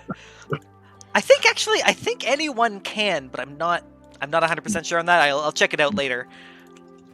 I'll probably give it to LK for safety. Yeah, I'm not sure if everyone can use it because there's a feat that I get called Yeah, Trick Magic Item. Ah, No. Wands are like super hard to use. I'm pretty sure. Activating with cast a spell activity. To cast a spell from a wand, it must be on your spell list. oh, Oh wow. oh, you're right. Okay, so it, Yeah, yeah, because So, the feat I have Acid is like arrow, so that's super handy. yeah. yeah, the feat I'm gonna get is it lets you trick it if it's like race locked, class locked, spell locked. Well, So Oh wow. yeah. So this thing, wands, unlike in Pathfinder where you had like 50 charges, this one has one charge and it recharges. But once the spell is cast from the wand, you can attempt to cast it one more time, overcharging it, at the risk of destroying it. Basically, it's a DC 10 flat check. On a success, the wand is broken. On a failure, the wand is destroyed. Dang. Broken can be repaired at least. Right. And if you overcharge it twice, it is automatically destroyed and no spell is cast. Wow. She will tell you that she did not try and cast anything from this yet. So it's fresh. Zacharias is honored. This is effectively the end of the session. If there's any discussion you guys would like to have, the nomads will actually mark on your map, essentially, all of the places they know Oh yeah. for I was just gonna ask for that. for all the portal holes, and we'll tell you a story of... it was said that our ancestors once lived in this place. We do not know why they left. This was not our ancestral home, but in your tongue, it is called Goldmuth. It was a lizard who lived here, a great seer. Hopefully, that is who we believe is the godkin of this plane. I'm picturing a lizard folk with like a little John grill, just full Yeah, of yeah. gold teeth, 100%. So yeah, with dreadlocks, bunch of face tattoos. that, is there anything you guys would like to talk about before? The only thing. Oh, go ahead. I was wondering about those funky clouds in the sky. It is said that those are knowledge being captured in the bowl of Goldmuth. But we do not know much more than that. Any of your tribe happen to have like wings or a way to fly? Maybe go through those clouds or catch them when they hit the ground. No, none of us have wings. Have you met a lizard folk before? I think I might have met one. Well, we do not have wings. Well, They're just sort of like side-eye looking at you. I'm currently like planning how to make like a catapult to fire LK up into them. Yeah. So Yeah. Any other? LK probably, if theoretically we were going to be kind of walking back to a portal at some point, LK would probably mention to Zacharias something akin to like, "You have always treated me as family since we've met, Zacharias, but these are your people. There's much that we can learn from them about who you really are. I would be honored to lend you my pen. Perhaps we could trade for some language lessons. Zacharias would like this. So yeah, I mean, yeah, we'll try to kind of stay here, I guess, as long as reasonable. Yeah, they're actually gonna sort of leave fairly soon. Like they were not planning on staying on this plane. They were just passing through. Would they come to Yefre as like a port plane to kind of get through place? They weren't heading there, but they Hmm. could be convinced. I'll say yeah. They'll say like, yeah, this is not too out of our way. I can assure you that there's resources there as well as the capacity to travel wherever you might want to go. You would do us a great honor if I could speak with you at some length about your people. Yes, we have been to Yefre many times. They do not like nomads. But Well, they like us well enough, and you're in good company. we thank you. We will travel. I'm picturing how many of them are there? The tribe is about like 20 strong. 2,000. We just Yeah. walk into Yefre with an army. Just inviting them back to like the Inquisition's Inquiration. yeah, headquarters. We just throw a massive party. Have like a bunch of lizard folk going through the library, pissing off Vama Hargrava. Yeah, for Just sure. seen out of Fear and Loathing in Las Vegas. Goddamn lizard people everywhere. This is lizard country. So yeah, I would probably like do that with the intention of trying to take down like cultural notes and like figure that kind of stuff out, especially since LK is like specifically educated in like society.